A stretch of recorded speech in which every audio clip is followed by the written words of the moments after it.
Hi, எல்லாரும் எப்படி இருக்கீங்க? நல்லா இருக்கீங்களா? இன்னைக்கு நம்மளோட சேனல்ல உங்களுக்காக நான் என்ன படம் கொண்டு வந்திருக்கேன் அப்படின்னா 2026ல இப்ப ரீசெண்டா ரிலீஸ் ஆன ஒரு பயங்கரமான கிரைம் இன்வெஸ்டிகேஷன் மூவியை தான் பார்க்க போறோம். அதுவும் டைரக்டர் ஜித்து திருஷ்யம் 1, திருஷ்யம் 2 இன்னும் நிறைய படங்களை டைரக்ட் பண்ணிருக்காரு. ஒவ்வொரு படமும் சும்மா ட்விஸ்ட் எல்லாம் தெரிக்க விட்டுப்பாரு. சோ அப்பேற்பட்ட மனுஷன் நம்ம தலைவன் ஜோஜோ ஜார்ஜ் வச்சு இப்ப ரீசெண்டா எடுத்த படத்தை தான் பார்க்க போறோம். இந்த படத்துல நீங்க எதிர்பார்க்காத ஏகப்பட்ட ட்விஸ்ட கோச்சு வச்சிருக்காங்க. சோ தயவு செய்து இப்பேற்பட்ட படத்தெல்லாம் மிஸ் பண்ணாம அப்படியே ஃபுல்லா பார்த்து என்ஜாய் பண்ணுங்க. சோ இதுவே போதும்னு நினைக்கிறேங்க. இப்ப டைரக்டர் வீடியோக்குள்ள போயிடலாம். பட் போறதுக்கு முன்னாடி எப்பவும் போல இந்த வீடியோக்கு ஒரு லைக் படுத்திட்டு இருக்கேன். அப்படி நம்ம சேனல் இன்ஸ்டாகிராம்ல ஃபாலோ பண்ணுறதுக்குள்ள ஃபாலோ பண்ணிக்கோங்க. கூடவே சப்ஸ்கிரைப் பண்ணுங்க, சப்ஸ்கிரைப் பண்ணுங்க. மறக்காம பக்கத்துல கூட இந்த பெல் ஐகானை கிளிக் பண்ணிக்கோங்க. வாங்க வீடியோக்குள்ள போலாம். இது உங்கள் தமிழ் ஹாலிவுட் டைம்ஸ்.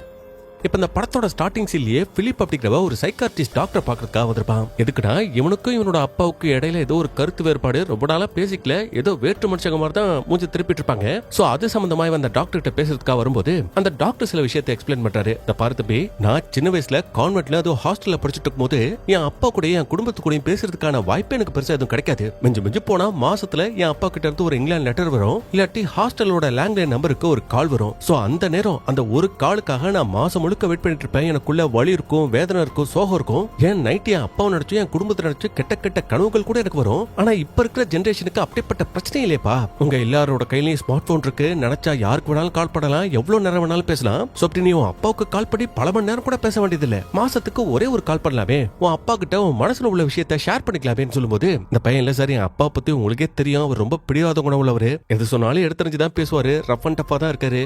எனக்கு தெரியும் உன்னோட அப்பா அப்படிதான். பட் உன் அப்பா கிட்ட நான் பேசுறேன், கொஞ்சம் கொஞ்சமா அவரை மாத்த ட்ரை பண்றேன். சோ இப்ப நீ போயிட்டு உன்னோட அப்பா வர சொல்லுன்னு சொல்லும்போது இவனும் வெளில வரான். வந்தா ஆண்டனின்னு உன்னோட அப்பா உட்காந்துருப்பான். பட் இந்த பயலோட அப்பாவே அவர் இருந்தாலும் இவன் அப்பான்னு கூப்பிட மாட்டேங்கிறான். ஏதோ யாருக்கிட்டயோ பேசுற மாதிரி, போங்க உங்களை தான் அடுத்து கூப்பிடுறாங்கன்னு சொல்லவும் இவரு உள்ள போவாரு. அப்ப டாக்டர் உட்கார வச்சு, இந்த பாருங்க ஆண்டனி, நீங்க பண்ண தப்புக்கு இப்ப உங்களோட புள்ள தண்டனை அனுபவிச்சுட்டு இருக்கான். யோசிச்சு பாருங்க, கடைசியா உங்களை எப்ப அப்பான்னு கூப்பிட்டான். இப்படி அவன் வலியையும் வேதனையும் அனுபவிக்கிறதுக்கு நீங்க ஏன் காரணமா இருக்கிறீங்க?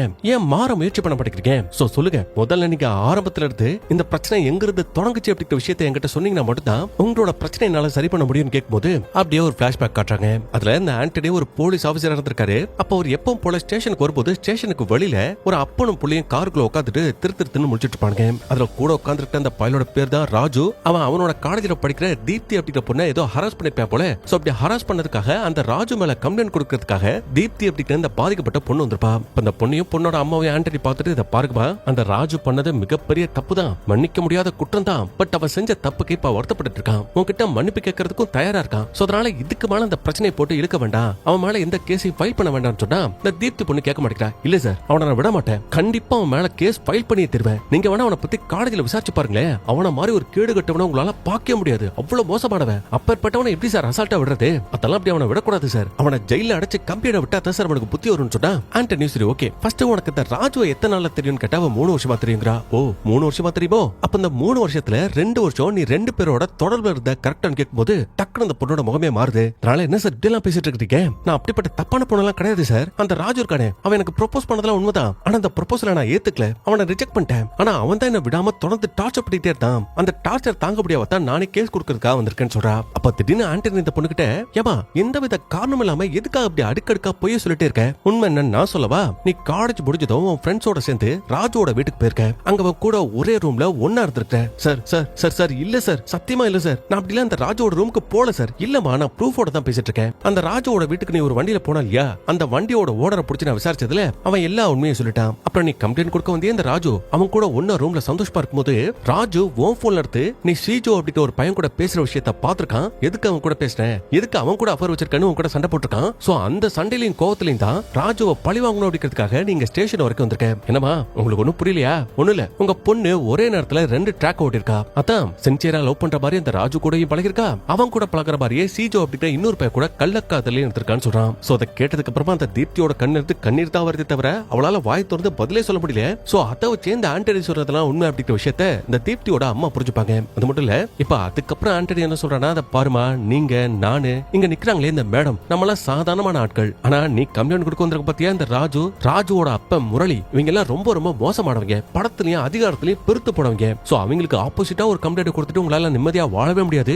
அதனால நான் இவ்வளவு விஷயத்த சொல்லியும் அவன் மேல கம்ப்ளைண்ட் கொடுக்கலாமா வேணாமா அப்படின்ற விஷயத்த நீங்களே முடிவுபடுத்துங்கன்னு சொல்லும்போது இந்த தீப்தியோட அம்மா வெறுவன்னு எந்திரிச்சு வெளியில போட்டிருப்பாங்க. அப்படி அவங்க போனதுக்கு அப்புறம் பார்த்தா இந்த ஆண்டனி இவனோட மேலதிகாரிக்கு கால் பண்றான். இது மாதிரி சார், நான் அந்த பொண்ணுகிட்ட பேசுறேன் சார், அவன் இனிமே கண்டிப்பா அந்த ராஜு மேல எந்த விதமான கம்ப்ளைண்ட் கொடுக்க மாட்டான் சார், பிரச்சனை முடிச்சு சார் சொல்லும்போது, பரவாயில்லையா, இந்த மாதிரி கேஸ் எல்லாம் உன்னை தவிர வேற யாராலையும் ஹேண்டில் பண்ண முடியாது. சரி, இந்த கேஸ்ல அந்த ராஜுவோட அப்பா முரளி உனக்கு எவ்வளவு காசு தரான்னு கேட்டா, இல்ல சார் இந்த கேஸ்க்காக நான் அவங்க கிட்ட எந்த விதமான பணத்தை வாங்கலன்னு சொல்றான். அப்ப ஒண்ணு சரி ஓகே, இங்க நடந்த விஷயம் இன்னும் முரளியோட காதுக்கு போகல. அப்ப அவங்க கிட்ட இந்த கேஸ நான் தான் முடிச்சு வச்சது, ஒரு 5 லட்சம் ரூபாய் பணத்தை வாங்கி வீட்டுல கொடுத்துருன்னு சொன்னா போலீஸ்காரனும் ஓகே சாருக்கு 5 கொடுத்துட்டு நமக்கு ஒரு 1 லட்சத்தை வாங்கிக்கலான்னு போன் கால கட் பண்றான். சோ அந்த பொண்ணு அப்படி தப்பான அஃபர்லயே இல்ல, இவன் காசுக்காக அந்த முரளியோட பையன் மேல கம்ப்ளைண்ட் கொடுக்க கூடாது அப்படிங்கிறதுக்காக இப்படிப்பட்ட வேலையை பார்த்திருக்கான். அதே நேரத்துல இங்க இந்த தீப்தி பொண்ணு அழுதுகிட்டே அம்மா கிட்ட கெஞ்சிட்டு வரா, இந்த மாதிரி பீஸ்மா என்ன நம்புகமா, நான் எந்த தப்பும் பண்ணலமா, நீங்களே என்ன நம்பலடா, வேற யாருமா நம்ப போறான்னு ரொம்ப கெஞ்சுவா. ஆனா அம்மா அதெல்லாம் காது கொடுத்து கேட்க மாட்டேங்கிறாங்க. ஏண்டி, நான் எவ்வளவு கஷ்டப்பட்டு கொஞ்சம் கொஞ்சமா உழைச்சு அங்க இங்கமா கடன் வாங்கி படிக்க வச்சா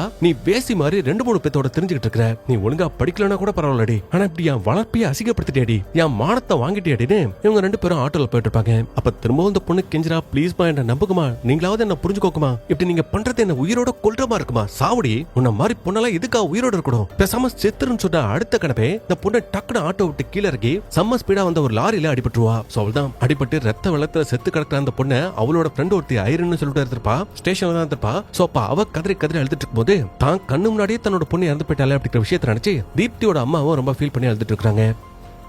அதுக்கப்புறம் அப்படி சீனை கட் பண்ணா அந்த ஆண்டனியோட பையனை ஒரு ஹோட்டல்ல உட்காந்து சாப்பிட்டு இருக்கும் போது செம்ம கோமா அந்த இடத்துக்கு இந்த ஐரின் போனவரா வந்தவ அப்படியே செத்து போன அந்த தீப்தியோட ரத்தம் கலந்த அந்த ட்ரெஸ் டேபிள்ல போட்டு தா இதுல உள்ள தீப்தியோட ரத்தத்தை அப்படியே உறிஞ்சு குடி, நீ எல்லாம் மனுஷனா அரக்கனான இவ கோமா பேசும்போது பையனும் யார் நீங்க பப்ளிக் பிளேஸ்ல ஏன் இப்படி பிஹேவ் பண்றீங்க, டேய் முதல்ல ஒருத்தர்கிட்ட எப்படி பேசணும் எப்படி நடந்துக்கணும் அப்படிங்கிற விஷயத்த உன் அப்பனுக்கு கத்து கொடு, ஏய் என்னடி சவுண்ட கொடுத்துட்டு இருக்க, ஃபர்ஸ்ட் இங்க இருந்து கிளம்புடி, ஓ கிளம்புனடா என்ன பண்ணுவ, தீப்தியை கொண்ட மாதிரி என்னையும் கொன்றுவியா, ஆனா நீ எழுதி வச்சுக்கோ, தீப்தி செத்துட்டா இந்த பிரச்சனை முடிஞ்சிருச்சுன்னு மட்டும் நடக்காத, கண்டிப்பா அவளோட சாவுக்கு உனக்கு நான் ஒரு நாள் பதிலடி கொடுத்தே திருவன்னு சொல்லிட்டு அந்த பொண்ணு அங்கிருந்து கிளம்பிருப்பா.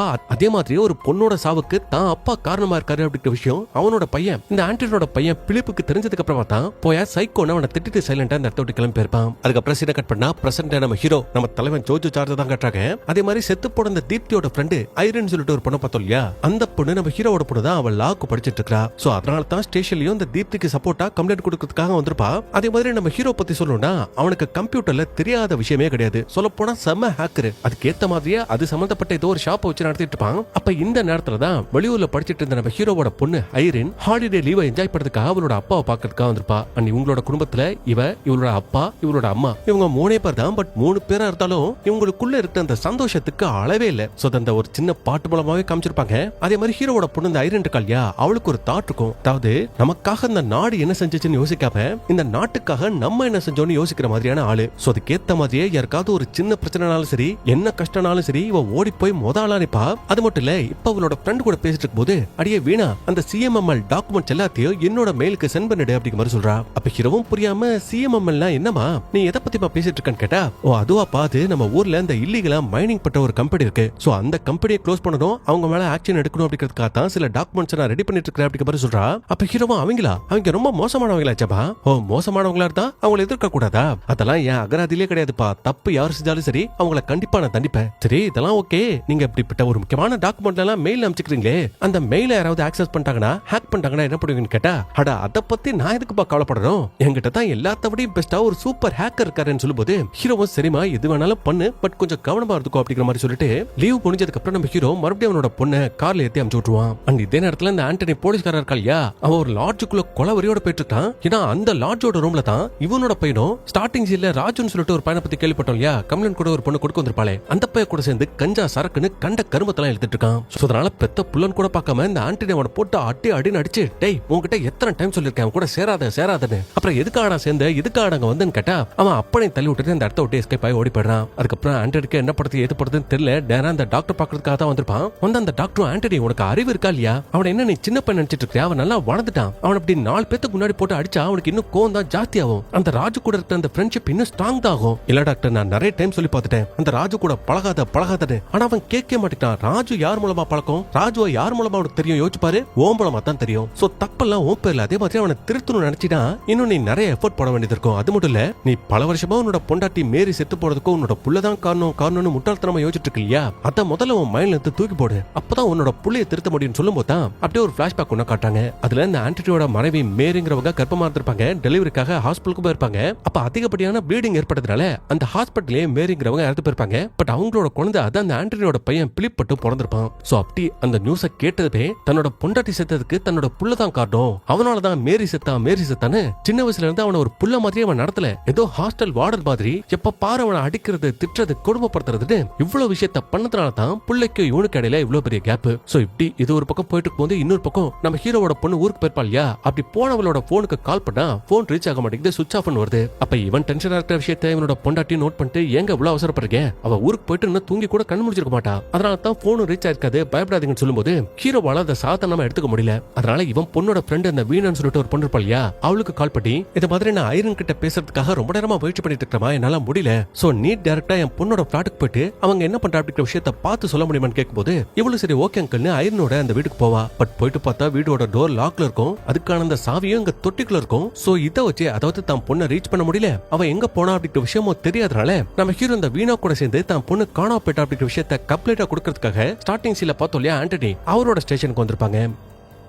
அப்ப ஆண்டனி சொல்லுங்க சார், கடைசி உங்களோட பொண்ணு கிட்ட எப்ப பேசுறீங்க, அந்த டைம் ஞாபகம் இருக்கான்னு கேட்கும்போது நல்லா ஞாபகம் இருக்கு சார், நைட் ஒரு 9:30 போல பேசிட்டேன். அப்ப அவ்வளவு வீடியோ கால்ல என்கிட்டயும் என்னோட மனைவி கிட்டயும் ரொம்ப சகஜமா தான் பேசிட்டு இருந்தா. பட் திடீர்னு அவளோட கார் கதவை யாரோ தட்டாங்க. அப்படி தட்டந்து பேச சரிப்பா நான் உங்கள்கிட்ட அப்புறமா பேசுறேன்னு சொல்லிட்டு அந்த காலை கட் பண்ணிட்டா அப்படிங்கிற மாதிரி சொல்றான். சரி இந்த கார் கதவை தட்டது யாரு அப்படிங்கிற விஷயம் உங்களுக்கு தெரியுமான்னு கேட்டா இல்ல சார் எனக்கு தெரியாதுங்கிறான். அப்ப ஆண்டனி ஹீரோ விட்டுட்டு அடுத்து கூட உட்காந்துருக்க இந்த வீணா பொடுக்கிட்ட உனக்கும் தொலைஞ்சு போன அந்த ஐரன் பொடுக்கு என்னமா சம்பந்தம் கேட்டா அவ என்னோட க்ளோஸ் ஃப்ரெண்டு சார், அது மட்டும் இல்ல இங்க ஊர்ல ஒரு இல்லீகல் மைனிங் பிசினஸ் போயிட்டு இருக்குல்ல, அந்த பிசினஸ்க்கு எதிராக நிறைய டாக்குமெண்ட்ஸ் ரெடி பண்ணிருக்கணும், அது சம்பந்தமா உடனே என்ன மீட் பண்ணணும் அப்படிங்கிற மாதிரி ஐரின் சொன்னா சார். ஆனா அதுக்குள்ளே அவ எப்படியோ காணாம போயிட்டா சார் அப்படிங்கிற மாதிரி இவ சொல்றா. அப்ப ஹீரோ குறுக்க போந்து சார் இந்த ஸ்டேஷன்ல எஸ்ஐ தேவன் யாராவது வேலை பார்க்கறாங்களா சார், ஏன்னா அவரு என்னோட பொண்ணோட போனுக்கு 2 டைம் கால் பண்ணதா இவ சொல்றான். பட் அத அந்த ஆண்டனி பெருசா கண்டுக்கிட்ட மாதிரியே தெரியல. சார் நீங்க அங்க வந்தது காணாம போன உங்க பொண்ணை கண்டுபிடிக்கிறதுக்கா இல்ல இந்த எஸ்ஐ தேவனை கண்டுபிடிக்கிறதுக்கான்னு இந்த ஆண்டனி ஜானிங்கிற இன்னொரு போலீஸ்கார வர வச்சு இது மாதிரி ஒரு பொண்ணு மிஸ் ஆயிருக்கா, சோ அந்த கேஸ்க்கான டீடைல்ஸ் மொத்தத்தையும் இவர்கிட்ட இருந்து வாங்கிக்கோ, இவர் தான் பொண்ணோட அப்பான்னு சொல்லும்போது அந்த போலீஸ்காரர் உங்களோட பொண்ணு என்ன படிக்கிறா, எந்த இடத்துல தங்கி இருக்கா, உங்க பொண்ணோட பேர் என்னன்னு கேட்டா ஹீரோவா ஐரன் சொல்லுவான். அப்ப அந்த பேரு ஐரன் அந்த பேரை கேட்டதுமே இந்த 2 போலீஸ்காரங்களும் அப்படியே திருத்து முழிக்கிறாங்க. இவங்க தான் பின்னாடி ஏதாவது ஒரு பெரிய சேட்டையை பண்ணி வச்சிட்டாங்களான்னு தெரியல. ஆனா அதை வெளிக்காட்டிக்காம ஹீரோ கிட்ட சரி உங்க பொண்ணு யாராவது லவ் பண்றாளா, அவளுக்கு ஏதாவது பாய் ஃப்ரெண்ட் இருக்காங்களான்னு கேட்டா இல்ல சார் எனக்கு நல்லா தெரியும், அப்படி அவளுக்கு யாருமே கிடையாதுன்னு நம்ம ஹீரோமா அடிச்சு சொல்றான். ஐரனோட ஃப்ரெண்ட் வீணாவோ ரொம்ப அழுத்தமா சொல்றான். அப்ப அந்த நேரத்துல தான் நம்ம ஹீரோக்கு திடீர்னு ஒரு விஷயம் ஞாபகம் வருது. என்னன்னா ஒரு நாள் இவனோட பொண்ணு இவனோட மனைவின்னு 3 பேரும் உட்காந்து சாப்பிட்டுட்டு இருக்கும்போது தொடர்ந்து ஒரு நம்பர்ல இருந்து இவனோட பொண்ணுக்கு கால் வந்துகிட்டே இருக்கும். அப்ப அப்பாவோ யார் மாதிரி இப்படி கால் பண்ணிட்டே இருக்கான்னு கேட்டா இவ அசால்ட்டா அது ஒண்ணு இல்லப்பா சும்மா என்ன பயமுறுத்துறதுக்காக த்ரெட் பண்றதுக்காக கால் பண்றதா சொல்றா. அப்ப ஹீரோ த்ரெட்டிங் பண்றாங்களா, யாருமா எதுக்காம உன்னை பயமுறுத்துறாங்கன்னு கேட்டா அப்பதான் அவன் நடந்த விஷயம் எல்லாத்தையும் சொல்றா. இந்த மாதிரி அப்பா ஒரு வருஷத்துக்கு முன்னாடி என் கூட படிச்ச தீப்திங்கிற பொண்ணு இப்ப எனக்கு கால் பண்ணிட்டு இருக்கா இல்லையா ராஜுன்னு சொல்லிட்டு ஒருத்தன் அவன் ஹராஸ் பண்ணிட்டான். அது சம்பந்தமா நாங்க ஸ்டேஷன்ல கம்ப்ளைண்ட் கொடுத்தோம். அந்த அவமானத்தை தாங்க முடியாம கடைசியா அந்த தீப்தி பொண்ணு செத்தே போயிட்டா. ஆனா அவளை செத்துறதாலும் இந்த கேஸை நம்ம விடக்கூடாது, எப்படியாவது அந்த ராஜுக்கு தண்டனை வாங்கி கொடுக்கணும் அப்படிங்கிறதுக்காக தான் நான் முயற்சி பண்றேன், அதுக்காகத்தான் அவனது மாதிரி எனக்கு அடிக்கடி கால் பண்ணி மிரட்டிட்டே இருப்பான்னு சொல்றா. சோ இப்படி ஒருத்தரோட பொண்ணு சொல்லும்போது யாருக்கா இருந்தாலும் மனசுக்குள்ள அந்த பதட்டம் இருக்கும். பட் ஹீரோக்கு அந்த பதட்டத்தையும் தாண்டி தான் பொண்ணு ஒருத்தருக்காக இவ்வளவு தூரம் இறங்கி நிக்கிறாளே, ஒருத்தருக்கு நீதி கிடைக்கணும் உதவி பண்ணணும்னு நினைக்கிறாளே அப்படிங்கிற விஷயத்தை நினைச்சு அவன் பெருமைப்படத்தான் செஞ்சிருக்கான். பட் இப்போ இந்த விஷயம் அவனுக்கு திடீர்னு ஞாபகத்துக்கு வரவும் உடனே வந்து ஆண்டனி கிட்ட இந்த ராஜுங்கிறவனை பத்தி சொல்றான். சார் என்னோட பொண்ணுக்கு இந்த ராஜுங்கிறவன் அடிக்கடி கால் பண்ணி டிஸ்டர்ப் பண்ணிட்டே இருப்பா சார், மிரட்டிட்டே இருப்பா சார், சோ ஒரு விதத்துல என் பொண்ணு தொலைஞ்சு போனதுக்கு மேபி அவனும் ஒரு காரணமா இருக்கலாம்னு சொல்லும்போது இந்த ஆண்டனி ஒண்ணுமே தெரியாத மாதிரி ராஜுவா அவ யாரு, அவனை பத்தி உங்க பொண்ணு ஏதாவது சொல்லிருக்காளா இல்ல அவன உங்களுக்கு ஏதாவது பர்சனலா தெரியுமான்னு கேட்டா ஹீரோவும் வீணாவும் இல்ல சார் எனக்கு தெரியாதுன்னு சொல்றாங்க. அப்ப ஓகே உங்களுக்கு தெரிஞ்ச எல்லா விஷயத்தையுமே இவர்கிட்ட ஸ்டேட்மெண்டா கொடுங்க, மத்ததெல்லாம் நான் பாத்துக்கிறேன்னு இவங்க 2 பத்தி அங்க அனுப்பிச்சு விட்டுருவான். ஆனா அப்படி அனுப்பி விட்டதுக்கு அப்புறமா இந்த வீணா பொண்ணு நேரா எங்க வரானா ஸ்டேஷன்ல இந்த ராஜு பத்தி கேட்டப்ப அவ யாருன்னே எனக்கு தெரியாதுன்னு சொல்லிட்டு இப்ப அவனை மீட் பண்றதுக்காக தான் ரூமுக்கு வந்துருப்பா. அப்ப ரூமோட கதவு திறக்கிறது இந்த ராஜுவோட ஃப்ரெண்டு தான். அப்ப அவங்ககிட்ட ராஜு எங்க இருக்கா, அவங்ககிட்ட நான் முக்கியமா பேசணும்னு சொல்லும்போது ஓ அவனா, அவன் நைட் ரொம்ப லேட்டா தாத்தா வீட்டுக்கு வந்தான். அதுவும் எங்க விழுந்து வாரினான்னு தெரியல, உடம்பு முழுக்க காயங்களா இருக்குன்னு சொல்லும்போது எவ்வளவு வேக வேகமா போறான். அந்த பையல எழுப்பிட்டு இருக்கா. பார்த்தா இவனை ஆல்ரெடி இந்த பொண்ணுக்கு முன்னாடியே தெரிஞ்சிருக்குது. அதே மாதிரி நம்ம ஹீரோ என்ன பண்ணாட்டா, ஸ்டேஷன்ல இவனோட பொண்ணுக்கு எஸ்ஐ தேவன் அப்படிங்கிறவர்கிட்ட 2 டைம் கால் வந்ததை சொல்லிருப்பாரு இல்லையா. சோ அந்த எஸ்ஐ பாக்கிறதுக்காக தான் வீட்டுக்கு வந்திருப்பாரு. வந்துட்டு இது மாதிரி சார் என்னோட பொண்ணுக்கு கடைசியா நீங்க தான் 2 டைம் கால் பண்ணிருக்கீங்க, அவளுக்கு என்னாச்சு, அவளை பத்தி உங்களுக்கு ஏதாவது தெரியுமா, எதுக்காக கால் பண்ணீங்கன்னு கேட்கும்போது அவர் இது மாதிரி அடுத்த வாரம் கோர்ட்ல ஒரு ஹியூமன் ரைட்ஸ் கேஸ் ஒன்னு வரப்போகுது சார். சோ அந்த கேஸ்ல உங்க பொண்ணு தான் ஒரு முக்கியமான சாட்சியா அவ தான் ஆஜராகணும். சோ அதை ரிமைண்ட் பண்றதுக்காக தான் நான் கால் பண்ணேன். இது கேஸா, என்ன கேஸ், யார பத்திர கேஸ்னு கேட்டா அப்பதான் ஒரு ஸ்டார்டிங் சீன்ல இந்த ஆண்டனியால தீப்திங்கிற பொண்ணு தற்கொலை பண்ணிட்டு இறந்து போயிருப்பா இல்லையா. சோ அந்த கேஸ்ல முக்கியமான குற்றவாளியா இருக்கிற இந்த ஆண்டனிக்கும் அந்த ராஜுங்கிற பயலுக்கும் தண்டனை வாங்கி கொடுக்கணும் அப்படிங்கிறதுக்காக தான் இவ்வளவு நாளா உங்களோட பொண்ணு பயங்கரமா போறான்னா. அது மட்டும் இல்ல, இந்த ஆண்டனி இருக்காடே அவனுக்கு சப்போர்ட்டா இவ்வளவு நாளா டிபார்ட்மெண்ட்ல ஒரு டிஎஸ்பி தான் இருந்தாரு. இப்ப அவர் ரிட்டையர்ட் ஆயிட்டாரு. அதே மாதிரி இந்த ராஜுவோட அப்ப முரளி இருக்கா இல்லையா, அவன் தான் இத்தனை நாளா அவனோட பிள்ளைக்கு பாதுகாப்பா இருந்தான். பட் இப்ப அவனுக்கும் அட்டாக் வந்துருச்சு. அவங்க 2 பேத்தையும் காப்பாத்துறதுக்கு இப்ப ஆளே இல்ல. ஆனா சரியா இந்த நேரத்துல திடீர்னு உங்களோட பொண்ணு காணாம போறதுனால அவங்க 2 பேரும் இந்த கேஸை விட்டு ரொம்ப ஈஸியாவே தப்பிச்சிருவாங்க அப்படிங்கிற சொல்றாரு. அப்ப ஹீரோ என்ன சார் சொல்ல வரீங்க, என் பொண்ணு உயிரோட இல்லன்னு சொல்ல வரீங்களான்னு கேட்டா, சச்சா அப்படிலாம் சொல்ல வரல சார், உங்க பொண்ணுக்கு எதுவும் இருக்காது, அவன் நல்லா இருப்பா, சீக்கிரமா தப்பு பண்ண எல்லாருக்கும் தண்டனையும் கிடைக்கும் சொல்லும்போது ஹீரோ சைலண்டா இவனோட பொண்ணு ஒரு வீட்டுல தங்கி இருப்பா இல்லையா அந்த வீட்டுக்கு வரான். அப்படி வரும்போது தான் அவ இதுவரைக்கும் சேகரிச்சு வச்சிருந்த எல்லா ப்ரூஃபையும் எல்லா எவிடன்ஸையும் அங்க செவுத்துல ஒட்டி வச்சிருப்பான். அந்த விஷயம் எல்லாத்தையுமே நம்ம ஹீரோ பாத்துட்டு இருக்கான். அப்ப அந்த நேரத்துல இது மாதிரி கேரளால ஐரின் ஒரு பொண்ணு காணாம போயிட்டா. கேரளால முன்ன மாதிரி பெண்களுக்கு பாதுகாப்பே இல்ல. இது தொடர்ந்தா ஈவினிங் 6 மணிக்கு மேல பெண்கள் வெளியில வரதே பெரிய கஷ்டமா போயிடும் அப்படின்னு நியூஸ் மீடியால எல்லாம் போலீஸ்காரங்களை போட்டு கிளின்னு கிழிச்சிட்டு இருக்காங்க. அதே மாதிரி தன்னோட பொண்ணு காணாம போயிட்டா அப்படின்ற விஷயமும் இப்பதான் ஹீரோவோட மனைவிக்கும் தெரிய வருது. அதுக்கப்புறம் இங்க இந்த ஆண்டனி கூட இருக்க போலீஸ்காரங்க எங்க போறாங்கன்னா பக்கத்துல உள்ள சூப்பர் மார்க்கெட் போறாங்க. போயிட்டு அங்க உள்ள சிசிடிவி கேமரா ஃபுட்டேஜ் பார்க்கும்போது நம்ம ஹீரோவோட பொண்ணு இங்க உள்ள சூப்பர் மார்க்கெட்டுக்கு தான் வந்திருக்கா. திங்ஸ் அவங்கிட்ட வெளியில போயிருக்கா. சோ அப்படி பார்த்தா கண்டிப்பா ஒரு 15 நிமிஷம் டிராவலுக்குள்ள தான் அவங்க யாராவது போயிருக்கணும், அவளை யாராவது கடத்திருக்கணும். அதனால நம்ம ஒரே டீமா தேடாம 2 டீமா பிரிஞ்சு போய் தேடுவோம். அப்பதான் அவளை ரொம்ப சீக்கிரம் கண்டுபிடிக்க முடியும்னு இந்த ஆண்டனி கேடு என்ன பண்ணாட்டா, அந்த போலீஸ்காரங்க 2 பத்தி வேற ஒரு பக்கம் அனுப்பிச்சு இவன் மட்டும் கரெக்டா ஒரு பினான்ஸ் கம்பெனி இருக்கும். அந்த கம்பெனிக்குள்ள வந்து அங்க உள்ள சிசிடிவி ஃபுட்டேஜ் பாக்குறான். பார்த்தா இங்க ஒரு ட்விஸ்ட் ரிவீல் ஆகுது.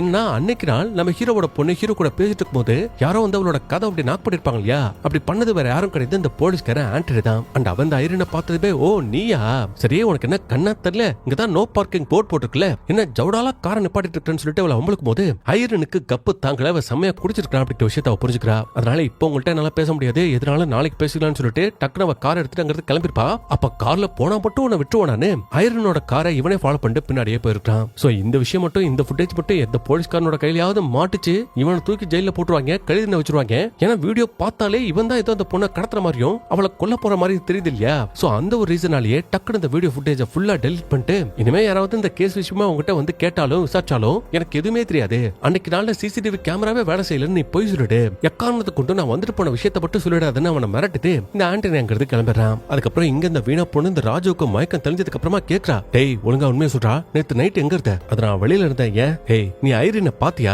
நான் எதுக்கு அவளை பாக்குறோம், எனக்கு எதுவும் ஞாபகத்துல இல்ல, ஏய் ஒழுங்கா உண்மையை சொல்றா, அவளை காணோம், அவளை நீ தான் பாத்துட்டே ஏதோ ஒன்னு பண்ணிருக்க, ஒழுங்கா உண்மையை சொல்றா, ஏய் நான் தான் சொல்றேன் இல்லடி எனக்கு எதுவும் ஞாபகத்துல இல்ல, என்ன சும்மா எப்ப பாரு என்னோட விஷயத்துல வந்து தலையிட்டு இருக்க, முதல்ல வெளியில போடின்னு இவளை பேச விடாம ரூமை விட்டு வெளியில எடுத்துட்டு போய் விட்டுருவான். அதுக்கப்புறம் இவ்வளவு இந்த விஷயத்தை இப்படியே விட்டுறக்கூடாது, தான் ஃப்ரெண்டுக்கு என்னாச்சு அப்படிங்கிற விஷயத்த கண்டிப்பா எப்படியாவது போலீஸ் கண்டுபிடிக்கணும் அப்படிங்கிறதுக்காகவே இந்த மாதிரி ஸ்டேஷனுக்கு மறுபடியும் வந்துட்டு ஆண்டனி கிட்ட சாரி சார், என்கிட்ட முன்னாடி நீங்க இந்த ராஜு தெரியுமான்னு கேட்டப்போ நான் தெரியாதுன்னு சொல்லிட்டேன், பட் அவன் எனக்கு தெரியும், அவன் என்னோட ரிலேட்டிவ் தான், என்னோட கசின் தான் அப்படிங்கிற உண்மையை சொல்லிடுவா. அதே மாதிரி ஒரு போலீஸ்காரர் இந்த ஆண்டனி மட்டும் தனியா கூட்டிட்டு போயிட்டு சார் நீங்க அனுப்புன அந்த தசை பக்கம் நாங்களும் போனோம், அங்குள்ள சிசிடிவி கேமரா எல்லாத்தையும் ஆராய்ச்சி பார்த்தோம், அப்படி ஆராய்ச்சி பார்த்ததுல ஒரு குறிப்பிட்ட இடத்துல அந்த ஐரனோட கார் கிராஸ் பண்ணி போன மாதிரி தெரியல, நம்மளோட போலீஸ்கார் தான் சார் ஃபாரஸ்ட் ஸ்டோர் பக்கமா கிராஸ் பண்ணி போன மாதிரி தெரியுதுன்னு சொல்ல இந்த ஆண்டனிக்கு முகமெல்லாம் வேர்க்குது. அதே டைம்ல போலீஸ்க்கு ஒரு இன்ஃபர்மேஷனும் கிடைக்குது, என்னன்னா அந்த ஃபாரஸ்ட் ஸ்டோருக்கு பக்கத்துலயே நம்ம ஹீரோவோட பொண்ணு ஓட்டிட்டு போன அந்த காரும் அவளோட அந்த உடலும் செதஞ்ச நிலையில கண்டுபிடிச்சிருக்கு. அண்ட் செத்து போய் கிடக்கிறது அவதான் அப்படிங்கிற விஷயத்த கன்ஃபார்ம் பண்றதுக்கு அந்த ஐரனோட அம்மாவும் அப்பாவும் வந்துட்டு இருக்காங்கன்னு மீடியால பேசிட்டு இருப்பாங்க. அப்ப கரெக்டா அந்த இடத்துக்கு நம்ம ஹீரோவோட மனைவி வருவாங்க. அப்ப ஹீரோ மனைவி நீ வராத, நான் மட்டும் போயிட்டு பார்த்துட்டு வரேன், அவளை அங்கேயே நிக்க சொல்லிட்டு நம்ம மட்டும் போறான். போயிட்டு அந்த பொண்ணோட முகத்தை கூட அவனால பார்க்க முடியல, அப்படியே கத்திரி அழறான், தொண்டை அடிக்குது. அப்ப ஹீரோவோட மனைவி என்னங்காச்சு, அது நம்ம பொண்ணு தானா, நம்ம ஐரன் தானா, அவளை நான் பார்க்கணும்னு சொல்லிட்டு அப்படி முன்னாடி வரும்போது ஹீரோ தான் அவளை தடுத்து நிப்பாட்டி, இல்லடி உன்னால அதை தாங்க முடியாது, ஐரன் நீ இந்த நிலைமையில பார்க்க கூடாதுன்னு அப்படியே 2 பேரும் கதறி அழுதுருக்காங்க. அதுக்கப்புறம் ஐரனோட உடம்ப கையை அடக்கப்படுத்தி அதை அடாப்சி ரிப்போர்ட்டுக்காகவும் மார்ச்சுக்கு அமைச்சிருவாங்க. அப்படி அமைச்சதுக்கு அப்புறம் டாக்டர் ஃபுல்லா செக் பண்ணி பார்த்துட்டு ஆண்டனி கிட்ட ரிப்போர்ட் கொடுக்கும்போது ஆண்டனி கேக்குறான், இது மாதிரி கொலை செய்யப்பட்ட அந்த பொண்ணை யாராவது பாலியல் ரீதியா துன்புறுத்திருக்காங்களா, துன்புறுத்தி கொலை செய்திருக்காங்கன்னு கேட்டா இந்த லேடி இல்ல, கொலை பண்ணவனோட நோக்கம் காமமோ பெண் இச்சையோ இல்ல, அதுக்கு மாறா அவனுக்கு இந்த பொண்ணு மேல ஒரு பயங்கரமான வெறியும் கோபமும் வஞ்சமும் இருந்திருக்கு. சோ அந்த வஞ்சத்தை தீக்கணும் பிடிக்கிறதுக்காகவே கரடு முரடான பொருள்னு சொல்ல முடியாது, சாஃப்டான பொருள்னு சொல்ல முடியாது, சோ அப்படி ஒரு வித்தியாசமான பொருளை வச்சு அவளை அடி அடிச்சிருக்கான். சொல்லப்போனா அவளை உடனே சாகடிக்கல. அவ உயிரோட இருக்கும் போதே அவளோட நாக்க வெட்டிருக்கான், விரல்களை வெட்டி எடுத்திருக்கான், உடல்ல இருக்க கை கால் எல்லாத்தையும் துண்டு துண்டா தனித்தனியா வெட்டிருக்கான். அப்படி வெட்டி அவ வழி அனுப்பிக்கிறத பார்த்து பார்த்து ரசிச்சு அவளை கொண்டிருக்கான். அப்படி பார்த்தா கண்டிப்பா கொலகார அவளுக்கு தெரிஞ்ச ஒரு நபரா தான் இருக்கணும், அவளை பழி வாங்கணும், வஞ்சம் தீக்கணும் அப்படிங்கிறதுக்காக தான் இவனோ ஒருத்தன் இப்படிப்பட்ட ஒரு கொடூர செயலை செய்திருக்கிறதா டாக்டர் சொல்றாங்க. சோ அதுக்கப்புறம் ஐரனோட உடலும் வருது. அதை பார்த்து நம்ம ஹீரோவோட மனைவி அப்படியே கதறி எழுதிட்டு இருப்பாங்க. அப்ப அந்த டைம்ல இந்த ஆண்டனிய அவனுக்கு மேல இருக்கிற அதிகாரி கூப்பிட்டு, நயா உனக்கும் இந்த செத்து போன ஐரனோட அப்பனுக்கு என்ன பிரச்சனை, அவ எதுக்கு சம்பந்தம் இல்லாம இந்த கேஸ நீ விசாரிக்க கூடாது, வேற யாராவது விசாரிக்கணும்னு மனு கொடுத்திருக்கான், ஏன் அவனுக்கு உனக்கு என்ன பிரச்சனை, இல்ல உனக்கு இந்த கேஸுக்கு ஏதாவது சம்பந்தம் இருக்குதான்னு கேட்கும்போது இவன் இல்ல சார், சத்தியமா அந்த பொண்ணுக்கு எனக்கும் இந்த கேஸுக்கு எனக்கும் எந்த விதமான சம்பந்தம் இல்ல சார் அப்படிங்கிற மாதிரி பதறான். அப்ப அந்த கேஸ டீல் பண்ண போற புது ஆபீசரும், ஆமா அந்த கேஸ்ல ராஜுன்னு சொல்லிட்டு ஒருத்தர் காடே அவன் யாருன்னு கேட்டா அவனும் இந்த கேஸ்ல சம்பந்தப்பட்டிருக்கா சார், சந்தேகப்படுற நபர் தான், ஆனா அவனுக்கு இப்ப என்னாச்சு எங்க போனா அப்படிங்கிற விஷயத்த கண்டுபிடிக்க முடியல சார், தேடிட்டு இருக்கோம், சீக்கிரமா கண்டுபிடிச்சிருவோம்னு சொல்றாங்க. சரி இந்த கேஸ் சம்பந்தப்பட்ட எல்லா ஃபைல்ஸையும் உடனே ஆபீஸ்ல கொண்டு வந்து கொடுன்னு சொல்லும்போது சரி ஓகேன்னு சொல்லிட்டு ஆண்டனி அங்கிருந்து கிளம்பிடுவான். ஆனா அப்படி அவன் கிளம்புறதுக்கு அப்புறம் அவன் கூடவே எப்போ வித்யான்னு சொல்லிட்டு ஒரு police officer, lady police officer சுத்திட்டு இருப்பாங்க. இப்ப அவங்கள தனியா கூப்பிட்டு இப்ப புதுசா ஒரு இன்வெஸ்டிகேஷன் ஆபீசர் இருக்கார் இல்லையா, அவர் நம்ம ஹீரோ பத்தி விசாரிக்கும் போது தான் இந்த சாமுவேலோட கேஸ் இருக்குல்ல, அதான் ஐரனோட அப்பா, அவர்கிட்ட நம்ம கொஞ்சம் கவனமா இருக்கணும் சார். ஏன் என்னாச்சு, ஏன்னா அவர் சின்ன வயசா இருக்கும் போதே அவருக்கு அம்மா அப்பான்னு யாரும் கிடையாது, ஒரு ஆசிரமத்துல தான் வளர்ந்தாரு. அண்ட் அப்படி வளர்ந்துட்டு இருக்கும் போதே மத்த பசங்க எல்லாரையும் காட்டிலும் இவருக்கு ஐக்கியூ லெவல் பயங்கர ஜாஸ்தியா. சோ அந்த விஷயத்த அங்க இருக்கிற அந்த சிஸ்டர்ஸ் எல்லாம் நோட் பண்ணி இவனோட திறமையை புரிஞ்சுக்கிட்டு இவனை கம்ப்யூட்டர் இன்ஜினியரிங் படிக்க வச்சிருக்காங்க. அவனும் பயங்கரமா படிச்சிருக்கான், கோல்டு மெடலிஸ்டா தான் காலேஜ் விட்டுட்டு வெளியில வந்திருக்கான். அண்ட் அப்படி வெளியில வந்ததுக்கு அப்புறம் இவனும் இவனோட ஃப்ரெண்ட்ஸ் 2 பேரும் சேர்ந்து ஒரு சைபர் செக்யூரிட்டி கம்பெனி ஒன்னு ஆரம்பிச்சிருக்காங்க. ஆனா அந்த கம்பெனி ஆரம்பிச்ச புதுசுல சூப்பரா தான் போயிட்டு இருக்கு, நல்ல வருமானமும் வந்திருக்குது. ஆனா அதுல ஒருத்தன் காசுப்பட்டு கவர்மெண்டோட வெப்சைட்டை ஹேக் பண்ண அவள்தான் இந்த விஷயம் போலீஸ்க்கு தெரிய வந்துருச்சு. அதனால ஹீரோ இந்த ஹேக்கிங் விஷயத்துல சம்பந்தப்படலனாலும் அந்த கம்பெனியும் அவனையும் இந்த கேஸுக்குள்ள இழுத்து கடைசியா அவனோட வாழ்க்கையை சின்ன பணமா போயிடுச்சு. சோ இப்படிப்பட்ட சூழல்ல தன்னோட உலகமா நினைச்சது இவனோட பொண்ணை மட்டும்தான். சோ அப்பேற்பட்ட பொண்ணு இறந்துருக்காட்டா கண்டிப்பா அந்த பொண்ணுக்காக சாலமன் ஏதாவது ஒண்ணு பண்ணுவான். அதனால நம்ம தான் அவங்க கிட்ட கொஞ்சம் ஜாக்கிரதையா எடுத்துக்கணும் அப்படிங்கிற மாதிரி சொல்லிட்டு இந்த லேடியை கருத்து கிளம்பிடுறாங்க. அதுக்கப்புறம் இங்க நம்ம ஹீரோட பொண்ணுக்கு நடக்க வேண்டிய அந்த சடங்கு எல்லாம் நடந்து அவளை மண்ணுல போட்டு புதைச்சிட்டு இவனும் இவனோட மனைவி அழுதுகிட்டே வீட்டுக்கு போயிடுறாங்க. அந்த நேரத்துல இங்க ஆண்டனி என்ன பண்ணா அவனோட பையன்கிட்ட பேசிட்டு இருப்பான், அட்வைஸ் கொடுத்துட்டு இருப்பான். பாரா இதுக்கப்புறம் நான் உன்னை போட்டு அடிக்கிறது கஷ்டப்படுத்துறது இதெல்லாம் நான் பண்ண மாட்டேன், பட் நான் அப்படி பண்ணாம இருக்கிற மாதிரி நீ இந்த போதை பழக்கம் இந்த கெட்ட பசங்களோட சகவாசம் எல்லாத்தையும் விட்டுறா, கொஞ்சமாவது அப்பாவுக்கு பிடிச்ச மாதிரி நடந்து போயிடான்னு சொன்னா திடீர்னு அங்க ஒரு நியூஸ் ஒன்று போயிட்டு இருக்கும். என்னன்னா நம்ம ஹீரோ இந்த ஆண்டனி மேல கம்ப்ளைண்ட் கொடுத்திருப்பான். அதாவது கடந்த ஒரு வருஷமா இந்த தீப்தியோட கேஸ் கோர்ட்ல நடந்துட்டு இருக்கும். அந்த கேஸ்ல மிக முக்கியமான ஆள் யாரு, இந்த ஆண்டனி. இந்த கேஸ நடத்துறது இந்த ஐரின் போட்டு. சோ அப்படின்னா அவ தொலைஞ்சு போறதுக்கும் இந்த ஆண்டனிக்கு ஏதோ ஒரு சம்மந்தம் இருக்குது. மீடியாக்காரங்க போட்டு கிளின்னு கிழிச்சிட்டு இருப்பாங்க. சோ அதை பார்த்த புள்ளியும் யோ முதல்ல மத்தவங்களுக்கு அட்வைஸ் பண்றதுக்கு முன்னாடி நம்ம எப்படி இருக்கோம் அப்படிங்கிற விஷயத்தை யோசிச்சுட்டு அட்வைஸ் பண்ணியான்னு சொல்லிட்டு அவன் அங்கிருந்து கிளம்பிடுறான். அதுக்கப்புறம் ஸ்டேஷன்ல இந்த ஆண்டனி அவரோட வேலையை பார்த்துட்டு இருக்கும் போது திடீர்னு எஸ்கேப் பண்ணா இல்லையா அந்த ராஜுன்னு சொல்லிட்டு ஒரு பையன், அவன் இவரோட நம்பருக்கு மெசேஜ் பண்ணி இது மாதிரி சார் ரொம்ப அர்ஜென்ட் சார், உடனே எனக்கு கால் பண்ணுங்க சார் அப்படிங்கிற மாதிரி மெசேஜ் பண்றான். அதை பார்த்து இவரும் ஷாக் ஆயிட்டு இருக்காரு. அது மட்டும் இல்ல இப்ப இந்த கேஸ் புதுசா ஒரு இன்வெஸ்டிகேஷன் ஆபீசரோட கையில போயிருக்கும் இல்லையா, இப்ப அவருக்கும் இந்த ராஜுவோட போன் ஆக்டிவேட் ஆயிடுச்சு அப்படிங்கிற விஷயம் தெரிஞ்சிருச்சு, இன்ஃபர்மேஷன் போயிடுச்சு. அது மட்டும் இல்ல இப்ப இந்த ஆண்டனிக்கு ஒரு மெசேஜ் வந்துச்சு இல்லையா ஒரு நம்பர்ல இருந்து, அந்த நம்பருக்கு கால் பண்ணா அட்டன் பண்றது யாருன்னா இந்த தொலைஞ்சு போன பையன் ராஜுவோட அம்மா. ஆனா இவருக்கு கால் எடுக்கிறது யாருன்னு தெரியாது. அவங்க ராஜுவோட அம்மான்னு சொன்னதுக்கு அப்புறம் இவரு இது மாதிரி நான் இந்த ஸ்டேஷன்ல வேலை பார்க்குற இன்ஸ்பெக்டர் இருக்குன்னு சொல்லும்போது சார் நானே உங்களை பாக்குறதுக்காக வரலான் இருந்தேன், ஏன் அது ராஜுவோட பேர் போட்டு என்னோட வீட்டுக்கு ஒரு பார்சல் வந்திருக்கு, அது என்ன பார்சல் தெரியல, அதனால தான் உங்கள்ட்ட இந்த விஷயத்த சொல்லலாம்னு நினைச்சேன்னு சொல்லவும் அடுத்த சிலே இப்ப ஆண்டனி அந்த ராஜுவோட வீட்டுக்கு தான் போறான். அந்த பார்சல் வந்திருக்குள்ள அந்த பார்சல் ஓபன் பண்ணி பார்த்தா உள்ள ஒரு போன் இருக்கு. அது இந்த தொலைஞ்சு போன பையன் ராஜுவோட போன் தான். சரி அதை ஓபன் பண்ணலாமே பார்த்தா ஓபன் பண்ண முடியாது, ஏன்னா பாஸ்வேர்ட்ல இருக்கு. ஆனா அந்த நேரத்துல தாங்க இந்த ஆண்டனிக்கு ஒரு ஷாக்கு. ஏன்னா அந்த போனோட அந்த டிஸ்ப்ளே வால்பேப்பரும் இவரோட போனோட டிஸ்ப்ளே வால்பேப்பரும் ஒரே மாதிரி இருக்கு. சோ டிஸ்ப்ளே ஒரே மாதிரி இருக்குன்னா மேபி இவரோட போன்ல உள்ள பாஸ்வேர்டு இதுக்கு மேட்ச் ஆக சான்ஸ் இருக்கு இல்லையா, அதனால சும்மா ப்ளூக்ல போட்டு பார்க்கலாம்னு பார்த்தா போன் ஓபன் ஆயிருது. அது மட்டும் இல்ல கேலரியில ஒரே ஒரு வீடியோ மட்டும் இருக்கும். சரி அந்த வீடியோ என்னன்னு ப்ளே பண்ணி பார்த்துட்டு இருக்கும்போதே இப்ப இந்த கேஸை இன்வெஸ்டிகேஷன் பண்ணிட்டு இருக்காரு இல்லையா ஒரு ஆபீசர், அவர் கரெக்டா அந்த இடத்துக்கு ராஜு வெங்கட் தேடி வருவாரு. அப்ப ஆண்டனி தான் சார் ராஜுவோட போன்ல இந்த வீடியோ பாருங்கன்னு சொல்லிட்டு இந்த வீடியோ ப்ளே பண்ணா அந்த வீடியோல நம்ம தலைமை ஹீரோ தான் இருக்கான். அது மட்டும் இல்ல இப்ப காண போன ராஜுவை கடத்தி வச்சிருக்கிறது நம்ம தலைவன் தான். அவனை ஒரு சாக்குக்குள்ள போட்டு வச்சிருப்பான். இவங்களுக்கு முன்னாடி முகத்தையும் ஓபன் பண்ணி காட்டான். காட்டிட்டு அவனை தரன்னு ஒரு மூலையில இழுத்துட்டு போயிட்டு என் பொண்ணு சொன்ன வார்த்தையை தான் நானும் ஃபாலோ பண்றேன். தப்பு பண்ற யாரும் இந்த உலகத்துல தப்பிக்க முடியாதுன்னு அவனை ஒரு வாரத்துக்கு இழுத்துட்டு போயிட்டு இவரோட கார்ல இருந்த மொத்த நாயை அவுத்து விட்டு அவனை கடின்னு கடிக்க விட்டு துடிக்க அந்த ராஜு பையலோட சோழி நம்ம ஹீரோ முடிக்கலாம். முடிச்சுட்டு கேமரா கிட்ட வந்துட்டு டே ஆண்டனி, என் பொண்ணோட சாவுக்கு 2வது காரணமான ஆள் நீதான். உன்னை நான் விட மாட்டேன். எவ்வளவு பெரிய இடத்துல எவ்வளவு பாதுகாப்பான இடத்துல முடிஞ்சாலும் உன்னை தேடி நான் வருவேன்டான்னு இந்த வீடியோ முடிக்கலாம். அப்ப பாவம் இந்த ராஜுவோட அம்மா இருக்காங்க இல்லையா, அவங்க இந்த வீடியோ பார்த்து அப்படியே கதறி அழுகுறாங்க. சார் என்ன சார் இப்படியே வேடிக்கை பாக்குறீங்க, என் பிள்ளைய எப்படியாவது காப்பாத்துங்க சார்னு கெஞ்சுறாங்க. பட் அங்க இருக்கிறவங்களால என்ன பண்ண முடியும், ஆல்ரெடி அவனோட சோலி முடிஞ்சிருச்சு. அதுக்கப்புறம் அடுத்த சொல்லியே இந்த ஆண்டனிக்கு மேல இருக்க அந்த மேலதிகாரி இருப்பார் இல்லையா, அவர் இந்த ஆண்டனியை கூப்பிட்டு பேசுறாரு. இந்த பாரியா, நீயும் போலீஸ் நானும் போலீஸ், உனக்கு ஒரு பிரச்சனைனா நாளைக்கு நான் தான் ஹெல்ப் பண்ணும். அதனால உனக்கும் இந்த செத்து போன பொண்ணு இந்த ஐரனுக்கும் ஏதாவது சம்பந்தம் இருக்கா, இந்த கேஸ்க்கு சம்பந்தம் இருக்கா, அப்படி சம்பந்தம் இருந்தா சொல்லி தொலையா, நாங்களாவது உனக்கு பாதுகாப்பு கொடுக்கறோம்னு கேட்டா, சார் எனக்கு இந்த கேஸுக்கு சத்தியமா எந்த விதமான சம்பந்தமும் கிடையாது சார். அப்புறம் இந்த ராஜு அவனே எனக்கு யாருன்னே தெரியாது சார். பட் சாலமன் அந்த வீடியோல உன்னோட பேரை சொன்னானே, அது எப்படி சார் எனக்கு தெரியும். ஒருவேளை இந்த கேஸ்க்கு எனக்கு சம்பந்தம் இருந்துச்சுன்னா ஏதாவது ஆதாரம் கிடைச்சதுன்னா அப்ப என்கிட்ட வாங்க, நான் எல்லாத்தையும் விட்டுட்டு உங்கள்கிட்ட சரண்டர் ஆயிட்டேன், அதுக்கப்புறம் என்ன தூக்கி ஜெயில கூட போடுங்க அப்படிங்கிற மாதிரி சொல்லிட்டு ஆண்டனி நேரா டாக்டர் பாக்குறதுக்காக வரான். அப்ப டாக்டர் பாரு இப்படியே பயங்கர ஸ்ட்ரெஸ்ஸோட எப்ப பாரு கேஸ் தெரிஞ்சுக்கிட்டேன்னா உன் பையனை உன்னால திருத்தே முடியாது. சோ டிபார்ட்மெண்ட்ல ஒரு மெடிக்கல் லீவ் போட்டு எங்கயாவது தூரமா நிம்மதியா அமைதியான இடத்துக்கு உன்னோட பையனை கூட்டிட்டு போ, அவன் கூட கொஞ்சம் டைம் ஸ்பெண்ட் பண்ணு. இந்த பிரச்சனை எல்லாம் முடிஞ்சதுக்கு அப்புறமா திரும்பி வா, உன் பையனும் மாறுவான், உங்களுக்குள்ளேயே ஒரு நல்ல பாண்ட் கிரியேட் ஆகும்னு சொல்லவும் ஆண்டனி சரி ஓகேன்னு மெடிக்கல் லீவ் எடுக்கிறதுக்காக ஸ்டேஷனுக்கு வருவான். அப்ப திடீர்னு இந்த இடத்துக்கு மீடியாவை சேர்ந்த ஒரு லேடி வரா. அப்ப ஆண்டனி, ஏமா நீ யாருமா இங்க நம்ம பண்றான்னு கேட்டா, அது சரி எங்க சேனல் ஆபீஸ்க்கு திடீர்னு ஒருத்தர் கால் பண்ணி இந்த ஐரனோட கேஸ்ல மிக முக்கியமான நபர் இன்னைக்கு இந்த ஸ்டேஷன்ல வந்து சரணடைறதா சொன்னாங்க, அதுவும் இந்த டைம் தான் சொன்னாங்க. சோ அதுக்காக தான் நாங்க ஸ்டேஷனுக்கு வந்திருக்கோம்னு சொல்லும்போது ஆண்டனிக்கு ஷாக்கு தாங்கல. சரி எந்த நம்பர்ல இருந்து கால் வந்துச்சு, அந்த நம்பரை கூட கால் பண்ணி பார்த்தா கால் ரீச் ஆகல. சரி இதை ஏமா சீரியஸா எடுத்துக்கிற, யாராவது பிராங்க் கால் கூட பண்ணிருப்பாங்களே. இல்ல சார், பிராங்க் கால் பண்றதா இருந்தா சும்மா எங்களுக்கு தான் கால் வந்திருக்கும், ஆனா அது டைரக்டா ஆபீஸ்க்கு கால் போயிருக்கு சார், அதனால தான் நாங்க இவ்வளவு தூரம் நம்பி வந்திருக்கோம்னு சொல்லிட்டு இவங்க ஸ்டேஷனுக்கு வெளியில அதாவது மீடியாக்காரங்க வெயிட் பண்ணிட்டு இருக்காங்க.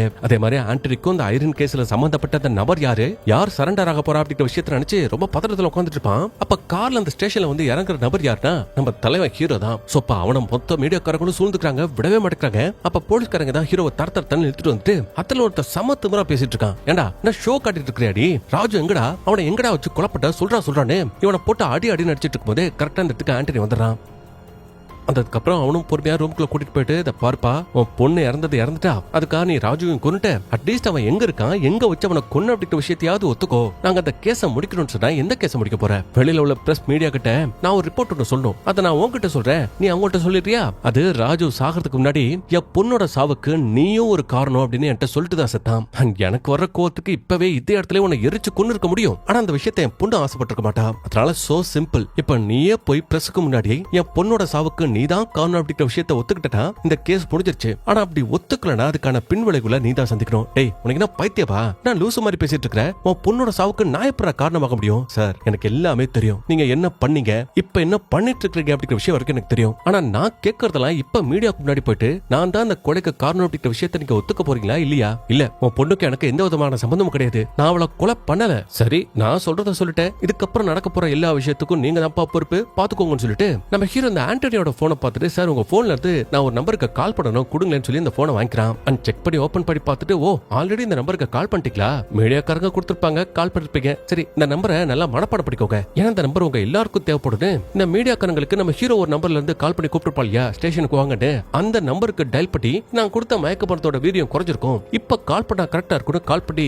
ஆண்டனிக்கு முன்னாடி வச்சா ஆப்போசிட்ல உள்ள நம்பர் அந்த கால் அட்டன் பண்றாங்க. அட்டன் பண்ணி பேசினது யார் தெரியுமாங்க, நம்மால ஆண்டனியோட பையன் பிலிப். இப்ப அவனோட குரலை கேட்டதுமே ஆண்டனி பதறான். டேய் என்னடா ஆச்சு உனக்கு, எங்கடா இருக்குன்னு கேட்டா, பா எனக்கு தெரியலப்பா, இது ஒரு பெட்டி மாதிரி இருக்குப்பா. பெட்டி மாதிரி இல்லடா, பெட்டியே தான், உன் புள்ளைய சவப்பெட்டிக்குள்ள போட்டு அடைச்சு மண்ணுல அடக்கம் பட்டேன், இது அடக்கம் பட்டியான்னு சொல்லிட்டு ஆண்டனி பதறான். அதுக்கப்புறம் பையன்கிட்டயும் பிலிப் பயப்படாத, நீ இருக்கிற இடத்த எப்படியாவது கண்டுபிடிச்சிடுறேன், அது முடியாதுப்பா, என்னோட போன் ஆஃப் ஆக போகுதுப்பா, இதுல சார்ஜ் இன்னும் கொஞ்சம் தான்ப்பா இருக்கு. சரி நான் தான் சொல்றேன்ல பயப்படாத, நான் எப்படியாவது உன்னோட போனை ட்ரேஸ் அவுட் பண்ணிடுறேன், அது வரைக்கும் உன்னோட போன்ல சார்ஜ் இருக்கிற மாதிரி பாத்துக்கோன்னு சொல்லிட்டு போன் காலை கட் பண்ணிட்டு உடனே உன்னோட டீம்மேட்ஸ் கிட்ட இந்த பையனோட நம்பரை கொடுத்து இது எந்த இடத்துல இருக்கு அப்படிங்கிற விஷயத்தை ட்ரேஸ் அவுட் பண்ண சொல்றான். அதுக்கப்புறமா ஹீரோ பக்கமா திரும்பி, டேய் என் புள்ள எங்கடா, என் பிலிப் எங்கடா, அத நான் ஏன் சொல்லணும், நீ தானே போலீஸ், நீயே கண்டுபிடின்னு சொல்லும் போது அவன் செம்ம டென்ஷன் ஆறான். சும்மா நம்ம ஹீரோ போட்டு அட்டின்னு அடிச்சு போட்டு பொழந்தெடுத்துருவான். அது மட்டும் இல்ல, துப்பாக்கி எடுத்து நம்ம ஹீரோட தலையில வச்சு ஒழுங்கா உண்மையை சொல்றா, இல்லாட்டி உன் தலை சத்தரி போயிடுன்னு மிரட்டினா கூட ஹீரோ அசால்ட்டா சிரிக்கிறான். ஏண்டா சாவு பயத்தை காட்டி என்கிட்ட இருந்து உண்மையை வாங்கிட முடியும்னு நினைக்கிறேன்னு ஹீரோனோட பாக்கெட்ல இருந்து ஒரு பாய்சன் பாட்டில ஊட்டி விடுறான். சோ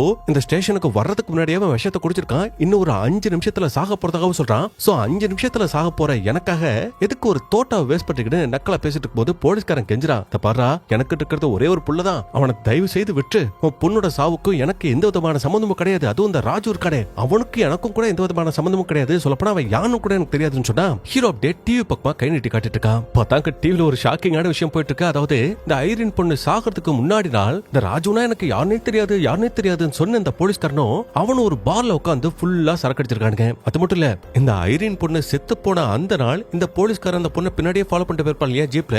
சோ அந்த சிசிடிவி ஃபுட்டேஜ் நம்ம ஹீரோ ரெக்கவர் பண்ணி மீடியா கிட்ட கொடுத்துறான் போல. சோ அத பார்த்த மொத்த போலீஸ்காரர்களுக்கும் இப்ப யார் குற்றவாளி மாதிரி தெரியும், இந்த ஆண்டனி தான் குற்றவாளி மாதிரி தெரியும் இல்லையா. அதனால என்ன சார் நடக்குதுன்னு இவங்கிட்ட கேட்டா அவனால வாய் திறந்து பேச முடியல. அதுக்கப்புறம் ஹீரோ ஆண்டனி கிட்ட, என் பொண்ணு இழந்தப்போ அவளை காப்பாத்த முடியல அப்படிங்கிற அந்த வழி எனக்குள்ளேயும் என்னோட மனைவிக்குள்ளேயும் உறுத்திட்டே இருக்கு. சோ அதே மாதிரிதான் உன் புள்ளைய காப்பாத்துறதுக்கான வாய்ப்பு கிடைச்சும் உன் கண்ணு முன்னாடியே அவ சாகும் போது அந்த வழியை நீ அனுபவிக்கணும், அதுக்காக அதெல்லாம் நான் பண்ணிட்டு இருக்கேன். டேய் இத பாரு, நான் தப்பு பண்ணனா என்ன பழிவாங்க, என்ன வேணாலும் பண்ணு, என் புள்ளைய விட்டுறா, அவன் எங்கடா இருக்கான், ஏன்டா இவ்வளவு நடந்து உன்னோட புள்ளை எங்க இருக்கா அப்படிங்கிற விஷயத்த நான் சொல்லணும்னு நினைக்கிறேன். நீ உன் புள்ளைய புதைச்ச 15 நிமிஷத்துல தான் நான் விஷயத்தை சாப்பிட்டுட்டு இங்க ஸ்டேஷன் வரைக்கும் வந்திருக்கேன். ஆல்ரெடி 1/2 மணி நேரம் ஆச்சு. அதே மாதிரி இந்த சின்ன பெட்டிக்குள்ள மூச்சு விட முடியாம உன் புள்ளை எவ்வளவு நேரம் உயிரோட வந்துட போறான்னு நினைக்கிறேன். 1 மணி நேரம், 2 மணி நேரம், 3 மணி நேரம், எத்தனை மணி நேரம் ஆனாலும் கண்டிப்பா அவனுக்கு சாவு நிச்சயம். சோ போயிட்டு உன் புள்ளைய காப்பாத்துறதுக்கான வழியை பாருன்னு சொல்லி நம்ம ஹீரோ இங்க கொஞ்சம் கொஞ்சமா அந்த விஷயத்தினால செத்துட்டு இருக்கும் போது போலீஸ்காரன் திரும்ப கெஞ்சிரான், டேய் சொல்றா என் புள்ள எங்கடான்னு சொல்லிட்டு திரும்ப கேட்கும்போது நம்ம ஹீரோ சாகிறதுக்கு முன்னாடி இன்னைக்கு ஜூன் 15, சோ ஹாப்பி ஃபாதர்ஸ் டேன்னு சொல்லிட்டு நம்ம ஹீரோ அதே இடத்துல இறந்து போயிடுறான். அவ்வளவுதான், ஹீரோவோட சோலி முடிஞ்சிருச்சு. சரி என்னடா இது, ஹீரோ செத்துட்டானே, இதுக்கப்புறம் எப்படா கதை நகர போகுதுன்னு கேட்டீங்கன்னா இதுக்கப்புறமா தான் சம்பவமே இருக்கு பாருங்க. இப்ப ஹீரோ செத்துட்டான், தன்னோட பிள்ளையை எப்படி காப்பாத்துறது அப்படிங்கிற விஷயம் தெரியாம நம்மளால ஆண்டனி உடஞ்சு போய் உட்காந்துட்டு இருக்கும் போது இங்க உள்ள போலீஸ் கிட்ட சொல்றான், பாருங்க நான் அது வரைக்கும் கடக்கிடாத ஏகப்பட்ட தவறுகள் செஞ்சிருக்கேன், பட் அந்த தவறுக்கும் என்னோட பிள்ளைக்கும் எந்த விதமான சம்பந்தமும் கிடையாது, அவன் குற்றவாளியும் கிடையாது. சோ அந்த நேரத்துல நீங்க தான் என் கூட நின்று எப்படியாவது என் பையனை காப்பாத்துறதுக்கு ஹெல்ப் பண்ணும், எனக்கு துணையா நிப்பீங்களான்னு கேட்கும்போது ஸ்டேஷன்லயே ஜானின்னு சொல்லிட்டு ஒரு போலீஸ் ஆபீசர் இருப்பார் இல்லையா, அவர் தான் பேசுறாரு, இத பாருங்க இவர் நல்லவரோ கெட்டவரோ ஒரு உயிர் சாவுக்காக போராடிட்டு இருக்கு, சோ அந்த உயிரை நம்ம காப்பாத்துறோம், அதுக்காக நம்ம என்ன வேணாலும் செய்யலான்னு ஃபர்ஸ்ட் ஹீரோவோட பாடியை ஹாஸ்பிடல் கொண்டு போறதுக்கு பிளான் போடுறாங்க. அது மட்டும் இல்ல, வெளியில இருக்க அந்த மீடியாக்காரங்களையும் விரட்டி அமைச்சிடுறாங்க. அப்ப நம்ம ஹீரோவோட பொண்ணு இறந்து போன அந்த கேஸ் ஒரு இன்வெஸ்டிகேஷன் ஆபீசர் விசாரிச்சிட்டு இருக்காரு இல்லையா, இப்ப அவர் இதுக்கு முன்னாடி இல்லையா, அதாவது நம்ம ஹீரோ சாகிறதுக்கு முன்னாடியே அவன் மனைவியை மீட் பண்றதுக்காக இருப்பாங்க. இது மாதிரி உங்களோட ஹஸ்பண்ட் எங்க இருக்காரு, தயவு செய்து உங்களுக்கு தெரிஞ்சா சொல்லிடுங்க அப்படிங்கிற மாதிரி கேட்டிருப்பாங்க. பட் அவங்க வாய்வே திறந்துக்க மாட்டாங்க. அண்ட் அவங்க அப்படி சொல்லி அதுக்கப்புறம் இங்க நியூஸ்ல போயிட்டு இருக்க அந்த விஷயம் எல்லாத்தையும் பார்த்துட்டு நம்ம ஹீரோ உங்க ஸ்டேஷன்ல தான் இருக்கான் அப்படிங்கிற விஷயம் தெரிஞ்சு இப்ப அந்த ஆபீசர் நம்ம ஆண்டனிக்கு கால் பண்ணி இந்த மாதிரி நாங்க ஆண்டிவே வந்துகிட்டே இருக்கிறோம், உங்க ஸ்டேஷனுக்கு ரீச் ஆக ஒரு 2 மணி ஆயிடும், சோ அது வரைக்கும் ஹீரோ மேல ஒரு சின்ன கீரல் கூட விடாம பாத்துக்கோன்னு சொல்லிட்டு போன் காலை கட் பண்ணிடுவாங்க. சோ அதை கேட்ட ஆண்டனிக்கு முகம்லாம் வேர்க்குது. கூட இருக்க போலீஸ்காரனும், என்ன சார் ஹீரோ செத்துட்டார் அப்படிங்கிற விஷயத்தை ஏன் சார் சொல்லன்னு கேட்டா, எப்படியா சொல்றது, இப்ப மட்டும் நான் சொன்னேன், அதுக்கப்புறம் என்ன தூக்கி ஜெயில போறதுல தான் மொத்த பேர் குறியா இருப்பாங்க, என் பிள்ளைய காப்பாத்த முடியாது, சோ அதுக்காக தான் போய் சொன்னேன், கொஞ்ச நேரத்துக்கு சமாளிச்சுக்கலாம்னு சொல்லிட்டு மறுபடியும் அவரு இவரோட பையன் அந்த பிலிப்ஸுக்கு கால் பண்ணுவாரு. அப்ப வழக்கம் போல அவன் பாத்துறான், அப்பா என்ன காப்பாத்துங்கன்னு கத்திட்டே இருப்பான். அப்ப ஆண்டனி தான், அதை பாரு கொஞ்சம் பொறுமையாரு, என்ன நடந்துச்சு அப்படிங்கிற விஷயத்தை தெளிவா சொல்லு, அப்பதான் உனக்கு எங்களால ஹெல்ப் பண்ண முடியும். சரிப்பா சொல்றேன், நான் ஹாஸ்டல்ல இருந்து வீட்டுக்குள்ளான ரயில்வே ஸ்டேஷன்ல வெயிட் பண்ணிட்டு இருந்தேன். அப்ப திடீர்னு ஒருத்தர் கார்ல வந்தா, ஏதோ ஒரு ரூட்டை சொல்லி இந்த ரூட்டுக்கான வழியை என்கிட்ட கேட்டுட்டு இருந்தான். அப்ப நான் அதை சொல்லிட்டு இருக்கும்போது சடனா என் முகத்துல கர்ச்சீஃப் வச்சு மூடி மயக்க ஊசி போட்டு என்ன கார்ல ஏத்திட்டு போயிட்டான். அந்த அப்ப மயங்கடனா இப்ப பெட்டிக்குள்ளதான் கண்ணு முடிச்சா உங்க கூட பேசிட்டு இருக்கிறதா சொல்றான். சரி உன்னை கடத்தினது யாரு, ஒருத்தனா 2 பேரா, ஒருத்தன் தான்ப்பா, சரி உன்னோட போன்ல இருந்து நீ இருக்கிற லொகேஷனாவது எனக்கு ஷேர் பண்ணு, உன்னை ஈஸியா கண்டுபிடிச்சலான்னு சொன்னா, இல்லப்பா இது ஒரு பழைய நோக்கியா மாடல் போன், இதுல வாட்ஸ்அப் இன்ஸ்டாகிராம்னு ஒண்ணுமே கிடையாது, என்னால லொகேஷனை ஷேர் பண்ண முடியாது. ஐயோ இது வரையா, சரி ஓகே இப்ப நான் உடனே போன் காலை கட் பண்றேன், ஏன்னா நம்ம பேசிட்டு வந்தா போன்ல சார்ஜ் குறைஞ்சிரும், அப்படி குறைஞ்சு ஆஃப் ஆச்சுன்னா அதுக்கப்புறம் எங்களால உன்னை கான்டாக்ட் பண்ண முடியாது, சோ கட் பண்ண நான் உன்கிட்ட அப்புறமா பேசுறேன்னு போன் காலை கட் பண்ணிடுவாரு. அதுக்கப்புறம் ஒரு லேடி போலீஸ் கூப்பிட்டு, இத பாருங்க சாமுவேல் செத்துட்டான், இப்ப மிச்சம் இருக்கிறது அவனோட மனைவி மட்டும் தான், சோ அவளை பிடிச்ச விசாரிச்சோம்னா மேபி என்னோட புள்ள எங்க இருக்கா அப்படிங்கிற விஷயம் தெரிய வாய்ப்பு இருக்கு, சோ அதனால உடனே அந்த லேடியோட வீட்டுக்கு போக, ஒருவேளை அந்த லேடி தப்பிச்சிருந்தானா லோக்கல் ஸ்டேஷன்ல சொல்லி உடனே அவங்களை கண்டுபிடிக்க சொல்லுங்கன்னு சொல்லிட்டு இவர் ஒரு விஷயத்தை திங்க் பண்ணி பார்க்கும்போது தான் நம்ம ஹீரோ கடைசியா சாகிறதுக்கு முன்னாடி ஒன்னு சொல்லிருப்பான். அதாவது ஸ்டேஷன்ல இருந்து உன்னோட புள்ளைய கடத்தி 15 நிமிஷம் ஆகுது, கடத்தி பாசிட்டு அங்க இருந்து இங்க ஸ்டேஷனுக்கு வரதா ஒரு 15 நிமிஷம் ஆச்சு அப்படிங்கிற மாதிரி சொல்லிருப்பான். சோ அந்த ஒரு க்ளூவை வச்சு மேப்ல கரெக்டா ஆண்டனியோட பையன் அந்த பிலிப்பை எந்த இடத்துல இருந்து நம்ம ஹீரோ கடத்துறானோ அந்த சரௌண்டிங்ல, அதாவது 15 நிமிஷம் டிராவல் இருக்க எல்லா இடத்துலயும் போலீஸ்காரங்களை விட்டு தரவா ஒரு இடம் விடாம நல்லா தேடுங்க. கண்டிப்பா அந்த 15 நிமிஷம் டிஸ்டன்ஸ்ல தான் என் புள்ள ஏதாவது ஒரு இடத்துல புதைக்கப்பட்டிருப்பான். அவனை கண்டுபிடிக்கணும்னு அவங்கள சுட்டு அடுத்து என்ன பண்ணலாம்னு யோசிச்சுட்டு போது இந்த லேடி போலீஸ் ஆஃபீஸர் வராங்க. வந்துட்டு, சார் நீங்க ஹீரோவோட மனைவிக்கு கால் பண்ண சொல்லிக்கல, நாங்க கால் பண்ணோம், பட் போன் ரீச் ஆகல. அதனால லோக்கல் ஸ்டேஷன்ல இன்ஃபார்ம் பண்ணி டைரக்டா வீட்டுக்கு போயிட்டு என்னாச்சுன்னு பார்க்க சொல்லிருக்கோம். அதே மாதிரி உங்க பையனோட போனையும் நாங்க ட்ராக் பண்ணி பார்த்ததுல அது நேத்து மத்தியானமே ஆஃப் ஆயிருக்கு. அதுக்கப்புறம் ஹீரோ உங்க மகட கடத்தி அவங்கிட்ட ஒரு போன் கொடுத்துருக்கா இல்லையா, அந்த நம்பரோட டீடைல்ஸையும் கூட நாங்க மொத்தமா ஆரஞ்சு பார்த்ததுல அது அகமத் அப்படிங்கிற ஒரு பையனோட பேர்ல இருக்குன்னு சொல்றாங்க. அப்ப ஆரம்பத்துல ஆண்டனி இந்த விஷயத்தை பெருசா எடுத்துக்கல. பட் நம்ம ஹீரோ சாகிறதுக்கு முன்னாடி ஒரு விஷயம் ஒன்று சொல்லிருப்பான். அதாவது உங்க பையனுக்கு கால் பண்ண அந்த நம்பரை நல்லா மனப்பாடம் பண்ணி வச்சுக்கோங்க, பின்னாடி உங்களுக்கு தேவைப்படும் அப்படிங்கிற மாதிரி சொல்லிருப்பான் இல்லையா. அதனால உடனே இந்த நம்பரோட சொந்தக்காரன் அகமத் அப்படிங்கிற அந்த பையனோட பேரை கேட்டதுமே ஆண்டனிக்கு ஏதோ ஒரு விஷயம் ஞாபகம் வருது. அதனால ஒரு ஸ்டேஷன் கால் பண்ணி உடனே எனக்கு ஒரு பழைய கேஸ் ஃபைல்ஸோட டீடைல்ஸ் வேணும் அப்படிங்கிற மாதிரி கேட்கறான். அப்ப அவங்களும் கொஞ்ச நேரத்துல கஷ்டப்பட்டு தேடி அந்த கேஸ் ஃபைல கண்டுபிடிச்சிருவாங்க. கண்டுபிடிச்சிட்டு, சார் அது ஒரு 16 வயசு பொண்ணை கற்பழிச்சு ஒருத்த கொடூரமா கொலை பண்ணிட்டான். சோ அந்த குற்றத்துக்காக அதே காலேஜில் படிச்ச அகமத் அப்படிங்கிறவனை பிடிச்சு 20 வருஷம் அவனுக்கு தண்டனை கொடுத்து ஜெயில அடைச்சிட்டாங்க அப்படிங்கிற மாதிரி சொல்லுவாரு. சோ அதை கேட்டதுமே ஆண்டனி அரண்டு போயிடுறான். அதுக்கப்புறம் சரி, இப்ப இந்த அகமத் எங்க இருக்கா அப்படிங்கிற விஷயமும் இல்ல அவளுக்கு சம்பந்தப்பட்டவங்களும் எங்க இருக்காங்க என்ன பண்றாங்க அப்படிங்கிற விஷயம் ஃபுல் டீடைல்ஸ் எனக்கு வேணும்னு சொல்லிட்டு போன் காலை கட் பண்ணிடுவான். அப்ப சுத்தி இருக்கிற போலீஸ் கேட்பாங்க, சார் இப்ப இங்க நடந்துட்டு இருக்கிற கேஸ்க்கும் நீங்க விசாரிச்ச கேஸுக்கும் என்ன சார் சம்பந்தம் இருக்கு?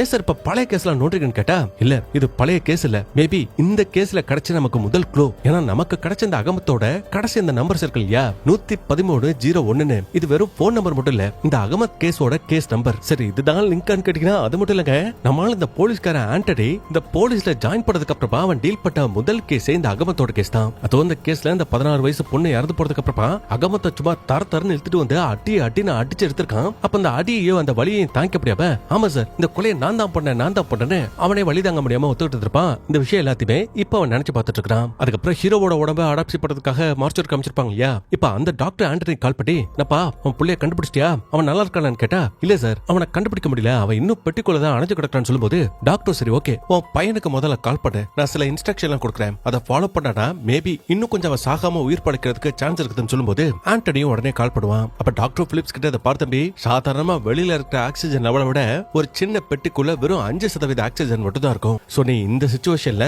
கொஞ்சம் கூட பதட்டப்படாம பொறுமையா சுவாசிக்கணும். ஏன்னா பதட்டத்துல அதிகமா சுவாசிச்சுனா இருந்த கொஞ்ச நஞ்ச ஆக்சிஜனும் வீணா போயிடும். சோ நீ பொறுமையா சுவாசி அப்படிங்கிற மாதிரி அவங்ககிட்ட பேசிட்டு இந்த போலீஸ்காரன்ட்ட அதை பாரு ஆண்டனி, உன் பையன் இப்ப வரைக்கும் ஆக்சிஜன் மட்டும் தான் சுவாசிக்கிறான், ஓகே, பட் போக போக அந்த பெட்டி முழுக்க கார்பன் டை ஆக்சைடு மட்டும் தான் இருக்கும், ஆக்சிஜன் தீந்து போகும். அப்படி தீந்து போனதுக்கு அப்புறம் கார்பன் டை ஆக்சைடு அவன் சுவாசிக்க ஆரம்பிச்சானா அவன் கண்டிப்பா செத்துருவான், இல்லாட்டி கோமா ஸ்டேஜுக்கு போக வாய்ப்பு இருக்குது. சோ அதுக்கு முன்னாடி எப்படியாவது உன் பையனை காப்பாத்துறேன்னு சொல்லும்போது போலீஸ்காரனும் சரி ஓகேன்னு ஒத்துக்கிறான். அது மட்டும் இல்ல இந்த டாக்டர் கிட்ட, டாக்டர் இப்ப வரைக்கும் இந்த சாமுவேல் அதான் நம்ம ஹீரோ செத்து போன அந்த விஷயத்த மீடியா யார்கிட்டயுமே சொல்ல வேண்டாம், ஒரு 1 hour மட்டும் தள்ளி போட முடியுமா, ஏன்னா அப்பதான் என்னோட பையனால காப்பாத்த முடியும்னு கேட்க டாக்டர் சரி ஓகேன்னு ஒத்துக்கிறான். அது என்ன கணக்குன்னு தெரியலங்க, இந்த நல்லவனுக்கு ஒரு கஷ்டம்னா கூட உதவி பண்றதுக்கு ஒருத்தரும் வரமாட்டான், ஆனா கெட்டவன் கேடு கட்டவனுக்கு ஏதாவது ஒரு மூலையில ஒருத்தன் உதவி பண்றதுக்கு வந்துருவாங்க.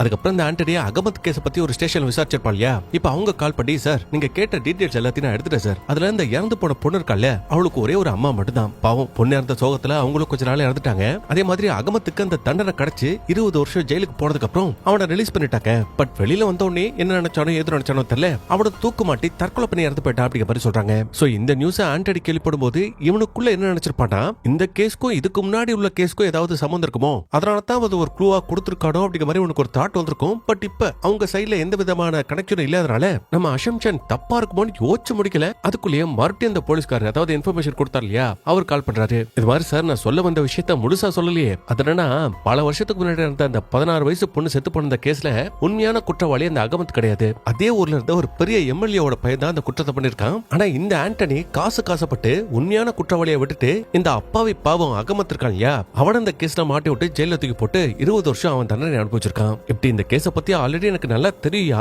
தெரிஞ்ச எதுக்காக இப்ப அதெல்லாம் சொல்லிட்டு இருக்கேன்னு கேட்டா, சார் விஷயம் அது இல்ல சார், அந்த பொண்ணு செத்து போன கேஸ்ல இந்த எம்எல்ஏவோட பெயர் கல்ல அதுல இப்ப இந்த எம்எல்ஏ லேடி திடீர்னு மிஸ் ஆயிட்டாங்க சார், இது எம்எல்ஏ மிஸ்ஸிங்கா? ஆமா சார், அது மட்டும் இல்ல உன்னோட அம்மா இந்த ஹோட்டல்ல இந்த ரூம்ல தான் இருக்கான்னு எம்எல்ஏவோட பையனுக்கு ஒரு போன்ல மெசேஜ் வந்துச்சு, அதனால உடனே நம்ம போயிட்டு அந்த எம்எல்ஏ ரெஸ்கியூ பண்ணணும், அது ஒரு பக்கம். பட் மெசேஜ் வந்து அந்த நம்பர் யாரோடது தெரியுமா சார், உங்களோட நம்பர் தான் சொல்ல டக்குனு அந்த போலீஸ்காரனுக்கு தூக்கி வரி போடுது. சோ இது வரைக்கும் என்ன நினைச்சிட்டு இருந்தானா, இந்த கேஸ்க்கும் இதுக்கு முன்னாடி உள்ள அந்த பழைய கேஸ்க்கு எந்த விதமான சம்பந்தமும் இல்லைன்னு நினைச்சிட்டு இருந்தான். பட் இப்போ நம்மளோட அசம்ஷன் கரெக்ட் தான். அந்த கேஸுக்கு இடையில ஏதோ ஒரு சம்பந்தம் இருக்கு அப்படிங்கிற விஷயத்த புரிஞ்சுக்கிறான். அதே நேரத்துல இப்ப சைபர் டிபார்ட்மெண்ட்ல இருந்து கால் பண்ணி, சார் உங்களோட பையனோட கையில இருக்க அந்த போன்ல இருக்க அவுட் கோயிங் காலை நாங்க ஆக்டிவேட் பண்ணிட்டோம். ஆனா அவருக்கு அந்த டவர் லொகேஷன் மட்டும் எங்களால சரியா கண்டுபிடிக்க முடியல. ஒவ்வொரு 10 நிமிஷத்துக்கும் அது வேற வேற லொகேஷனுக்கு மாறிட்டே இருக்கு. எக்ஸாம்பிளுக்கு சொல்லணும்னா 10 செகண்ட்ல இலங்கையை காட்டுதுன்னா அடுத்த 10 செகண்ட்ல ஜெய்ப்பூர் பஞ்சாப்னு வேற வேற இடங்களை காட்டுது. சோ அதனால எக்ஸாக்ட்டா அவன் எந்த டவர் லிமிட்டுக்குள்ள இருக்கா அப்படிங்கிற விஷயத்தை எங்களால கண்டுபிடிக்க முடியல. பட் இருந்தாலும் உங்களோட பையனுக்கு மறுபடியும் கால் பண்ணுங்க, கொஞ்சம் லாங்கா பேச ட்ரை பண்ணுங்க,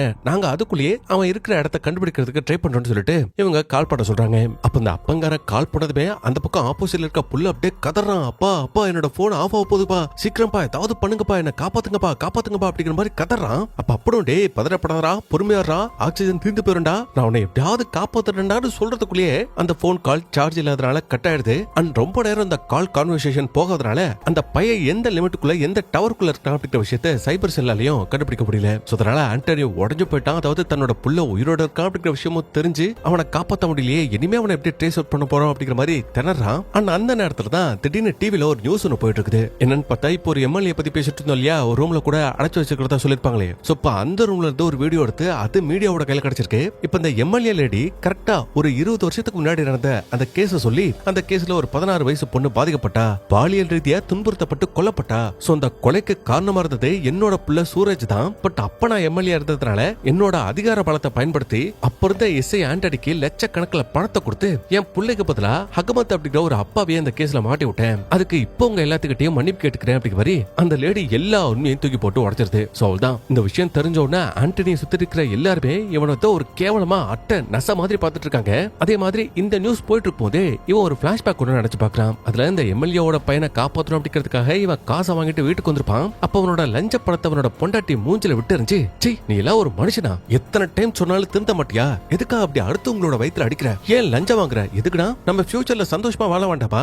வசதியா வாழ வேண்டாமா? அதுக்காக தான். இல்ல, இப்படிப்பட்ட பணத்தை வாங்கி நம்ம அதுல வசதியா வாழணும்னு எந்த விதமான அவசியமும் கிடையாது. அதே மாதிரி நீ பண்ற எல்லா தப்புக்கும் நானும் என்னோட புள்ளையும் தான் அனுபவிப்போம். அதனால இந்த மாதிரியான காசை வீட்டுக்கு எடுத்துட்டு வராத அப்படிங்கிற மாதிரி புருஷன் திட்டிருப்பா. அதுக்கப்புறம் பார்த்தா பிரசவ வலி வந்திருக்கும். இவங்களை ஹாஸ்பிட்டலுக்கு கூட்டிட்டு போயிருப்பாங்க. அப்ப இந்த ஆபரேஷன் தியேட்டருக்குள்ள போறதுக்கு முன்னாடி கூட புருஷன் கிட்ட சொல்லிருக்காங்க, இந்த பாரா, அந்த செத்து போன பொண்ணுக்கு நீதி கிடைக்கணும், அவளை உண்மையா சீரழிச்சு அந்த எம்எல்ஏவோட பையன் ஜெயிலுக்கு போடும், இதெல்லாம் நடக்கணும். அப்படி நடந்தா தான் நீ என் பிள்ளைக்கு அப்பன் எனக்கு புருஷன் சொல்லிட்டு ஆபரேஷன் தியேட்டருக்குள்ள போயிருப்பாங்க. அதுக்கப்புறமா தான் அந்த லேடி இறந்து அவங்களுக்கு பிலிப் அப்படிங்கிற அந்த பையனும் பிறந்திருப்பான். சோ இதை நினைச்சு பார்த்துட்டு இருக்கும் போதே கூட இருக்க போலீஸ்காரங்க சொல்றாங்க, சார் ஊர்ல இருக்க எல்லா சிசிடிவி ஃபுட்டேஜையும் நாங்க அலசி ஆராய்ச்சி பார்த்துட்டோம், இதுலயும் எந்த விதமான தடையும் கிடைக்கல, உங்களோட பையனையும் கண்டுபிடிக்க முடியல. சோ நம்ம அடுத்து என்ன பண்ண போறோம்னு கேட்டா ஆண்டனி கிட்ட பதில் இல்ல. பட் கூட உள்ள அந்த லேடி மட்டும், சார் எனக்கு ஒரு சந்தேகம், அது நம்ம ஹீரோ சாமுவேல் சாகிறதுக்கு முன்னாடி உங்க பையனோட கையில இருக்க அந்த போன் நம்பரை ஒரு தடயமா கொடுத்தான், ஒரு க்ளூவா கொடுத்தான். அதே மாதிரி ரெண்டாவது க்ளூவா அந்த எம்எல்ஏவோட வீடியோ கொடுத்திருக்கான். ஒருவேளை மூணாவது க்ளூ இந்த எம்எல்ஏவோட வீடியோலயே இருக்குமோ, நம்ம தான் அதை மிஸ் பண்ணிட்டோமோ அப்படிங்கிற மாதிரி பேசிட்டு இருக்கும் போதே திடீர்னு இன்னொரு ஸ்டேஷன்ல இருந்து ஒரு லேடி கால் பண்றாங்க. பண்ணிட்டு இவங்க ஒரு முக்கியமான விஷயத்த சொல்றாங்க. என்னன்னா, இப்ப நம்ம ஹீரோ அந்த ஆண்டனியோட ஸ்டேஷன்ல வந்து சரண் அடைச்சிருப்பா இல்லையா, அந்த விஷயம் எல்லாமே மீடியால பரவி இருக்கும். அந்த வீடியோ பார்த்துட்டு தான் இவங்க ஆண்டனி கால் பண்ணிருப்பாங்க. பண்ணிட்டு இது மாதிரி, சார் அந்த வீடியோ நான் பார்த்தேன், அதுல உள்ள இந்த சாமுவேல் தான் நம்ம ஹீரோ இருக்கா இல்லையா, அவன் என்ன ஆபீஸ்ல பாக்குறதுக்கு ஒரு 2-3 டைம் வந்திருக்கா சார். ஆனா வந்தவன் அவனோட பேர் சாமுவேல் அப்படிங்கிற விஷயத்த என்கிட்ட சொல்லல, அதுக்கு பாரா உங்களோட பேர் தான் யூஸ் பண்ணா, என் பேரு ஆண்டனி அப்படிங்கிற மாதிரி சொன்னா. அது மட்டும் இல்ல, நான் 4th ஃப்ளோர்ல இந்த ஹோட்டல்ல 403 அப்படிங்கிற ரூம்ல தான் தங்கிருந்தேன் அப்படிங்கிற மாதிரி சொன்னா. சரி வந்தான்னா எதுக்காக வந்தா, என்ன ரீசன் கேட்டா, அது சார் ஜனவரி 15ஆம் தேதி உங்களோட ஸ்டேஷன் லிமிட்குள்ள எலிசபெத்னு சொல்லிட்டு ஒரு பொண்ணு செத்து போனால, பர்டிகுலரா அந்த கேஸ் டீடைல்ஸ் வாங்குறதுக்காக வந்தா சார். சோ அவ அப்படி குறிப்பா அந்த கேஸ் ஃபைல வாங்கிருக்காடா. மேபி அந்த எலிசபெத்தோட கொலைக்கும் இப்போ ஐரனோட கேஸ் போயிட்டு இருக்கு இல்லையா, அத ஹீரோவோட பொண்ணோட கேஸ், அந்த கேஸ்க்கு ஏதாவது சம்பந்தம் இருக்குமோன்னு எனக்கு தோணுது சார். அதனால ஐரனோட கேஸ் ஃபைல்ஸ் எல்லாம் எனக்கு வேணும், அதுக்காக தான் கால் பண்ணேன்னு சொல்லும்போது இவரு சரி ஓகேன்னு ஐரனோட கேஸ் ஃபைல்ஸ் அனுப்ப சொல்றாரு. அதே மாதிரி இந்த எலிசபெத்தோட கொலை வழக்கு இருக்கு இல்லையா, அது சம்பந்தப்பட்ட ஃபுல் கேஸ் ஃபைலும் எனக்கு வரணும், நானும் அதை அனலைஸ் பண்ணி பார்க்கணும்னு இவன் அந்த டாக்குமெண்ட்டை கேட்கறான். அதுக்கப்புறம் இப்ப வரைக்கும் உங்களுக்கு கிடைச்ச க்ளூ எல்லாத்தையும் வச்சு ஹீரோ என்னதான் சொல்ல வரான், எதுக்காக அதெல்லாம் பண்ணிட்டு இருக்கா அப்படிங்கிற விஷயத்தை கண்டுபிடிக்கிறதுக்காக இந்த போலீஸ்கார ஆண்டனி ட்ரை பண்ணிட்டு இருக்கும்போது அங்க இன்னொரு பிரச்சனை காத்துட்டு இருக்கு. என்னன்னா, ஹாஸ்பிட்டல்ல செத்து போட நம்ம ஹீரோவோட பாடி வச்சிருப்பாங்க இல்லையா, அதை ஒருத்தர் வீடியோ எடுத்து மீடியால கொடுத்துட்டான். அதனால ஸ்டேஷனுக்கு வந்து நம்ம ஹீரோவை போலீஸ்காரங்களா அடிச்சே கொன்னுட்டாங்க, மீடியா கிட்ட இருந்து இதை மறைக்கிறாங்கன்னு சும்மா சேனலா போட்டு பிரின்னு பிரிச்சிட்டு இருக்காங்க. அதை பார்த்து ஆண்டனி ஷாக் ஆகுறான். போதா குறைக்கு இவனோட மேலதிகாரி எல்லாம் கால் பண்ணுவாரு, யோ என்னையா பண்ணிட்டு இருக்கிற, இதுக்கு ஒருவேளை என்னால உன்னை காப்பாற்ற முடியாது, கண்டிப்பா நீ ஜெயிலுக்கு போற.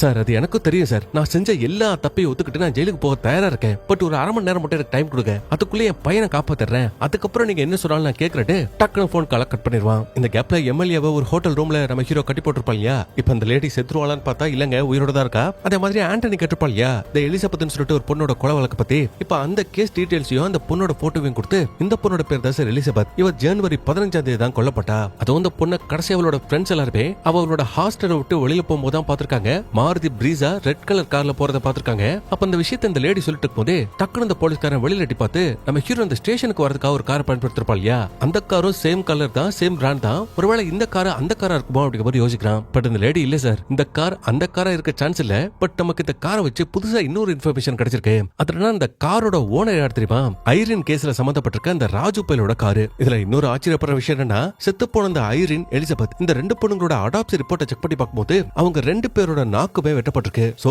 கொலை பண்ண பேட்டர்ன் ஒண்ணுனா கண்டிப்பா அந்த 2 பொண்ணுங்களையும் கொலை பண்ணது ஒரே ஆள் தான். அப்ப இந்த ஒரு கொலைக்கும் இன்னொரு கொலைக்கும் சம்பந்தம் இருக்கு அப்படிங்கிற விஷயத்தை இந்த லேடி கண்டுபிடிச்சு சொல்றாங்க. சரி, அப்படி அவங்க 2 பேரும் செத்துருக்காங்கன்னா அந்த எலிசபெத்துக்கும் ஐரினுக்கு ஏதாவது சம்மந்தம் இருக்கணும்ல, அது மாதிரி ஏதாவது சம்மந்தம் இருக்கா கண்டுபிடிச்சிக்கலான்னு கேட்டா அப்படி எந்த விதமான சம்மந்தம் இல்லைன்னு சொல்றாங்க. ஆனா அந்த எலிசபெத்தோட கேஸ் ரிப்போர்ட்ல கடைசி அந்த பொண்ணு சாகிறதுக்கு முன்னாடி யாரோ ஒரு நபருக்கு கால் பண்ணிருப்பா. சரி, அந்த நம்பர் யாரோடது விசாரிச்சிங்களான்னு கேட்டா விசாரிச்சிட்டேன் சார், அது அந்த பொண்ணோட அண்ணனோட நம்பர் சார், அவனோட பேரு இமானுவேல்னு சொல்ல இங்கதான் ஆண்டனிக்கு ஒரு ஷாக்கு. என்னடா இந்த எம்எல்ஏவை ஒரு ஹோட்டல் பேர் சொல்லி ரூம் நம்பர் 403 அப்படிங்கிற அறையில தான் அடைச்சு வச்சிருப்பாங்க இல்லையா, சோ அந்த ரூம் நம்பர் 403ங்கிறது இந்த எலிசபெத்தோட அண்ணனோட போன் நம்பரோட மேட்ச் ஆகுது. கடைசி 3 நம்பர் 403 முடியுது. சோ அப்படின்னா அந்த கேஸ் இந்த ஐரினோட கேஸோட சம்பந்தப்பட்டிருக்கு அப்படிங்கிற விஷயத்தை நம்மளால ஆண்டனி புரிஞ்சுக்கிறான். அதனால உடனே இந்த இமானுவேல் பையலுக்கு போன் போட்டு இந்த மாதிரி இறந்து போனவனோட தங்கச்சி எலிசபெத் பத்தி நான் கொஞ்சம் விசாரிக்கணும், அது சம்பந்தமா பேசணும்னு சொன்னா, இல்ல சார் அந்த அதிர்ச்சியில இருந்து இப்போ வரைக்கும் நான் மீண்டு வரல, ஏன்னா கடைசியாவை எனக்கு தான் கால் பண்ணா காலினால எடுக்க முடியல அப்படின்ற குற்ற உணர்ச்சியை என்ன போட்டு கொண்டுட்டு இருக்கு. சோ இப்ப மறுபடியும் எதுக்கா சார் எனக்கு கால் பண்ணீங்கன்னு கேட்கும்போது,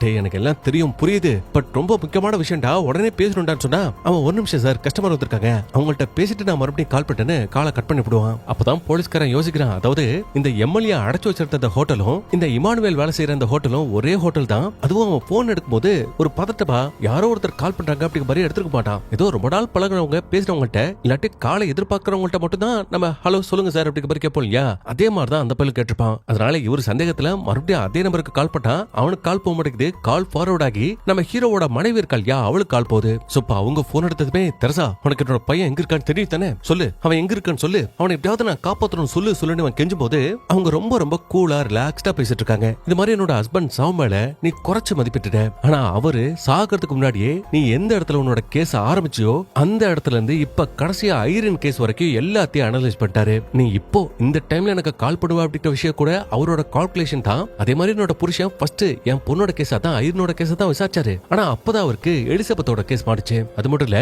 அந்த எலிசபெத்தோட கேஸ டீப்பா விசாரிக்கும் போது தான் அந்த கேஸ் அவரை லிட்டில் ஃபிளவர் போர்டிங் ஸ்கூல்னு ஒரு ஸ்கூலுக்கு கூட்டிட்டு போச்சுன்னு ஒரு பிளாஷ்பேக்க சொல்றாங்க.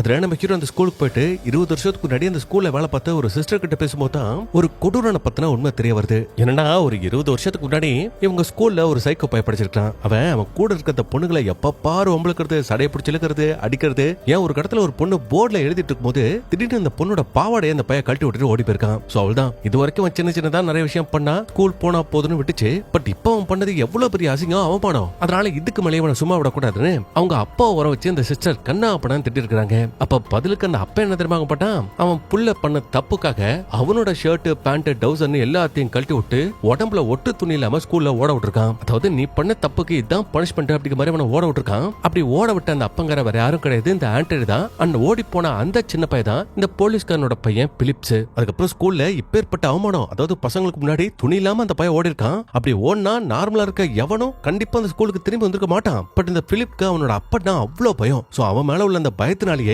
அவன் மறுபடியும் ஒண்ணுமே நடக்காத மாதிரி அந்த ஸ்கூலுக்கு திரும்பி வந்திருக்கான். சொல்ல போனா அந்த போலீஸ்காரன் ஆண்டனி இருக்கா இல்லையா, அவன் ஒரு மேல் சாவனிஸ்ட். அதாவது தான் தான் எல்லாருக்கும் மேல, தனக்கு கீழே, குறிப்பா பெண்கள் தனக்கு கீழே இருக்கணும்னு நினைக்கிறவங்க தான் மேல் சாவனிஸ்ட்னு சொல்லுவாங்க. சோ அந்த மாதிரியான ஒரு மனநிலையில தான் அந்த அப்பா ஆண்டனி எடுத்திருக்கான். அண்ட் அவனை பார்த்து வளர்த்ததுனால அவனோட புள்ள பிலிப்ஸ் ஒரு மேல் சாவனிஸ்டா தான் வளர்ந்திருக்கான். அதாவது பொண்ணுங்கெல்லாம் தனக்கு கீழே அடிமையா இருக்கணும் அப்படிங்கிற ஒரு மனநிலையிலே வளர்ந்திருக்கான். சோ இப்படிப்பட்ட ஒரு மைண்ட் செட்ல இருக்கிற ஒரு கொடூரமான சைக்கோ இந்த கொலை செய்யப்பட்ட எலிசபெத் அப்படிங்கிற அந்த பொண்ணை லவ் பண்ணிருக்கான். இருக்கான். ஆனா அந்த பொண்ணு எப்பேற்பட்ட கேரக்டர்னா அவன் இந்த ஃபெமினிசம் பேசுற பொண்ணு. அதாவது பெண்கள் ஆண்களுக்கு குறைஞ்சவங்க கிடையாது, அவங்களும் ஆண்களுக்கு ஈக்குவல் தான், அவங்களுக்கு மேலதான் அப்படிங்கிற மாதிரியான ஒரு மைண்ட் செட்ல இருப்பாங்க இல்லையா, அந்த மாதிரியான டைப்ல உள்ள பொண்ணு. சோ அப்படி ஒரு மைண்ட் செட்ல இருக்கிற பொண்ணை இவன் பார்த்தா இவனுக்குள்ள இருக்கிற அந்த கொடூரமான சைக்கோ வெளில வருவானா வரமாட்டானா? அதாவது நமக்கு கீழே தானே பொண்ணு இருக்கணும், அதை எப்படி நம்மள அவ டாமினேட் பண்ணுவா அப்படிங்கிறதுக்காகவே அவளை கொடூரமா கொன்னு இந்த நாக்கு இருக்கிறதுனால தானே நான் ஆணோட பெரியவன் சொல்றேன், இது இல்லன்னா எப்படி சொல்லுவது, அவளோட நாக்க விட்டு இருக்கான். இது மட்டும் இல்ல, இது எல்லா விஷயமும் அவன் கூடவே சுத்திட்டு இருந்தா இல்லையா ராஜுன்னு சொல்லிட்டு ஒரு பையன், அவன் மூலமா தான் நம்ம ஹீரோக்கு தெரிய வந்திருக்கும். அது மட்டும் இல்ல,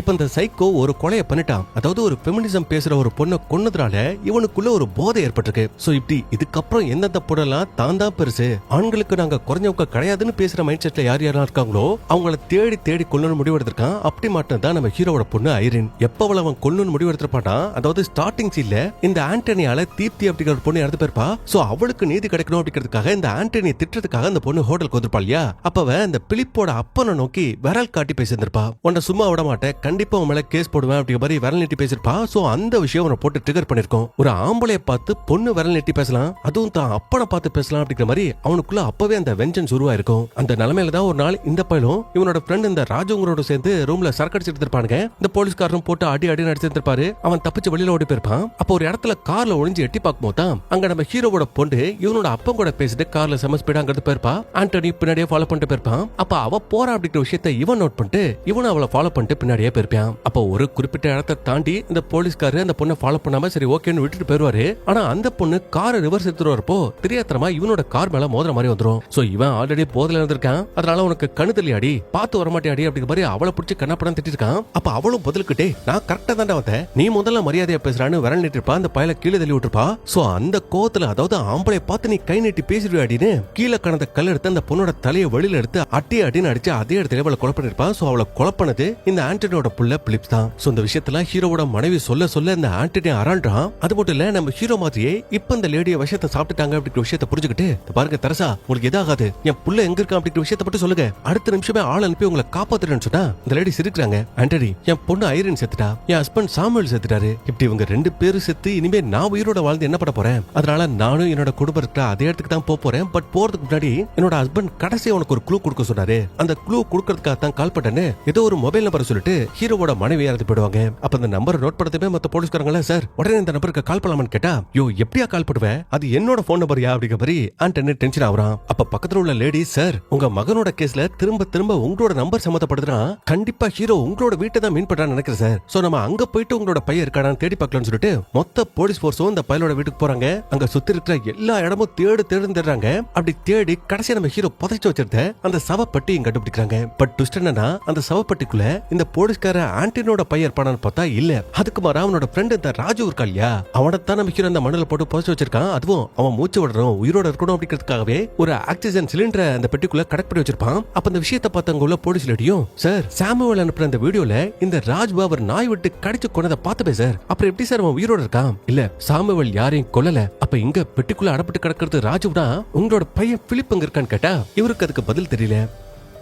அதுக்கப்புறம் இப்ப வரைக்கும் ஒரு 5 க்ளூ கிடைச்சிருக்கும். அதாவது பிலிப்ஸோட நம்பர், இந்திராங்கிற எம்எல்ஏவோட வீடியோ, நம்ம ஹீரோவோட மனைவி பேசின க்ளூ, செத்து போன எலிசபெத்தோட அண்ணனோட நம்பர், கடைசியா இந்த போலீஸ்காரன் ஆன்டினோட நம்பர். சோ அந்த நம்பர் பேருன்னு எல்லாத்தையும் கால்குலேட் பண்ணி பார்க்கும்போது தான் இவனுக்கு பியட்டா அப்படிங்கிற ஒரு வேர்டு கிடைக்கும். அந்த பியட்டாங்கிறது ஆக்சுவலி 1499 உருவாக்கப்பட்ட ஒரு சிலை. அந்த சிலைக்கான அர்த்தம் என்னட்டா இயேசுவ சிலுவையில அரைஞ்சு இறந்ததுக்கு அப்புறமா தாயோட மடியில ஓய்வெடுக்கிறார் அப்படிங்கறதா அந்த சிலையோட அர்த்தம். சோ இத பார்த்தோன்னே தன்னோட புள்ள சுடுகாட்டுல தான் புதைக்கப்பட்டிருக்கான். அங்க போனா உடனே நம்ம புள்ளைய காப்பாத்தலான்னு இந்த ஆண்டனி அப்படியே தெரிச்சு ஓடிட்டு இருப்பான். அப்ப பிளாஷ்பேக் சீன்லயே நம்ம ஹீரோ கிட்ட ஹீரோவோட மனைவி கேட்டிருப்பாங்க, சரி கடைசியா ஆண்டனியோட மகன் எங்க இருக்கா அப்படிங்கிற விஷயத்த கூட நீங்க கண்டுபிடிச்சு கொடுத்துட்டீங்களே, அவன் ஈஸியா அவனோட புள்ளைய காப்பாத்துவான்னு கேட்டா, இப்ப ஆண்டனி அவனோட புள்ளைய தேடி போயிட்டு இருக்கா இல்லையா, அது ஆண்டனி இல்ல, ஐரினோட அப்பா நான் சாமுவேல், ஐரினோட அம்மா நீ தெரசா. சோ இறுதி கட்ட முடிவை அவனோட கையிலேயே நான் கொடுத்துட்டேன். சோ இதுக்கப்புறம் அவனோட புள்ளைய காப்பாத்துறதும் காப்பாத்தாம போகிறதும் அவனோட கையில தான் இருக்கு அப்படிங்கிற மாதிரி நம்ம ஹீரோ சொல்லிருப்பான். சோ அப்படி சொல்லி இங்க பிரசன்ட்க்கு வந்தா இந்த போலீஸ்காரன் கண்ணு தெரியாம ஓடி வரான். கடைசி அந்த சுடுகாட்டுக்கு வந்து சுடுகாட்டுல இருந்து இவனோட புள்ள எங்க புதைக்கப்பட்டிருக்கான் அப்படிங்கிற விஷயத்தையும் கண்டுபிடிச்சிருவான்.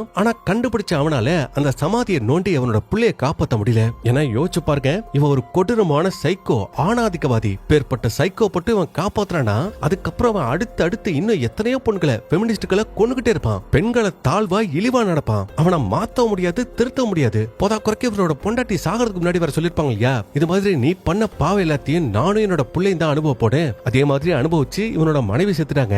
இப்ப தன்னோட புள்ள இந்த பாவத்தை அனுபவிச்சுட்டு இருக்கானே அப்படின்னு இவனுக்குள்ள 1008 இந்த குழப்பம் ஓடிக்கிட்டே இருக்கு. அப்ப திடீர்னு இவரோட டிபார்ட்மெண்ட்ல இருந்து ஒரு கால் வருது. சார், என்ன சார் உங்களோட பையனை கண்டுபிடிச்சிட்டீங்களா? அவர் நல்லா இருக்கார்ல, அவருக்கு எந்த பிரச்சனை இல்லைன்னு கேட்கும்போது, ஆண்டனி இல்ல, என்னோட பையனால கண்டுபிடிக்க முடியல, அவன் செத்துருப்பான்னு சொல்லிட்டு அழுதுகிட்டே இந்த கல்லறை விட்டு கிளம்பி போவாரு. ஏன்னா இவரோட கடந்த காலத்துல ஏகப்பட்ட தவறுகளை செய்திருக்கலாம். பட் இப்ப இவரோட புள்ளைய மட்டும் காப்பாத்துறான்னா அதை விட ஒரு முட்டாள்தனமான செயலும் கொடூரமான செயலும் கிடையாது. வெளியில வந்தானா கண்டிப்பா அவன் எத்தனையோ பொண்ணுங்களை சீரழிக்க தான் போறான். சோ அந்த ஒரு ரீசனால தான் இந்த சமாதிலே செத்து தன்னோட புள்ள பணமாகட்டும்னு அவர் அந்த கல்லறை விட்டு கிளம்பி இருப்பாரு. அது மட்டும் இல்ல, நேரா இவரோட மேலதிகாரி கிட்ட போயிட்டு இது வரைக்கும் இவன் பண்ண எல்லா தப்பையும் ஒத்துக்கிட்டு அந்த தப்புக்கான தண்டனை அனுபவிக்கிறதுக்காக ஜெயிலுக்கு போறான் அப்படி மாதிரி காமிச்சு அப்படி இந்த படத்தை முடிச்சிருப்பாங்க. சோ சொல்லுங்க, படம் எப்படி இருந்துச்சு? கண்டிப்பா உங்களுக்கு ரொம்ப பிடிச்சிருக்கும்னு நினைக்கிறேன். முடிஞ்ச அளவுக்கு டீடைலா சொல்லியிருக்கேன். அப்படி ஒருவேளை இந்த படம் உங்களுக்கு ரொம்ப பிடிச்சிருந்துச்சு அப்படின்னா மறக்காம இந்த வீடியோ ஒரு லைக் மட்டும் தட்டி விட்டுருக்கேன். அப்படியே முடிஞ்ச அளவுக்கு உங்களோட ஃப்ரெண்ட்ஸ் அண்ட் ஃபேமிலிக்கு இந்த வீடியோ சென்ட் பண்ணி விடுங்க. மீண்டும் ஒரு சூப்பரான வீடியோவில் சந்திப்போம். தேங்க்யூ.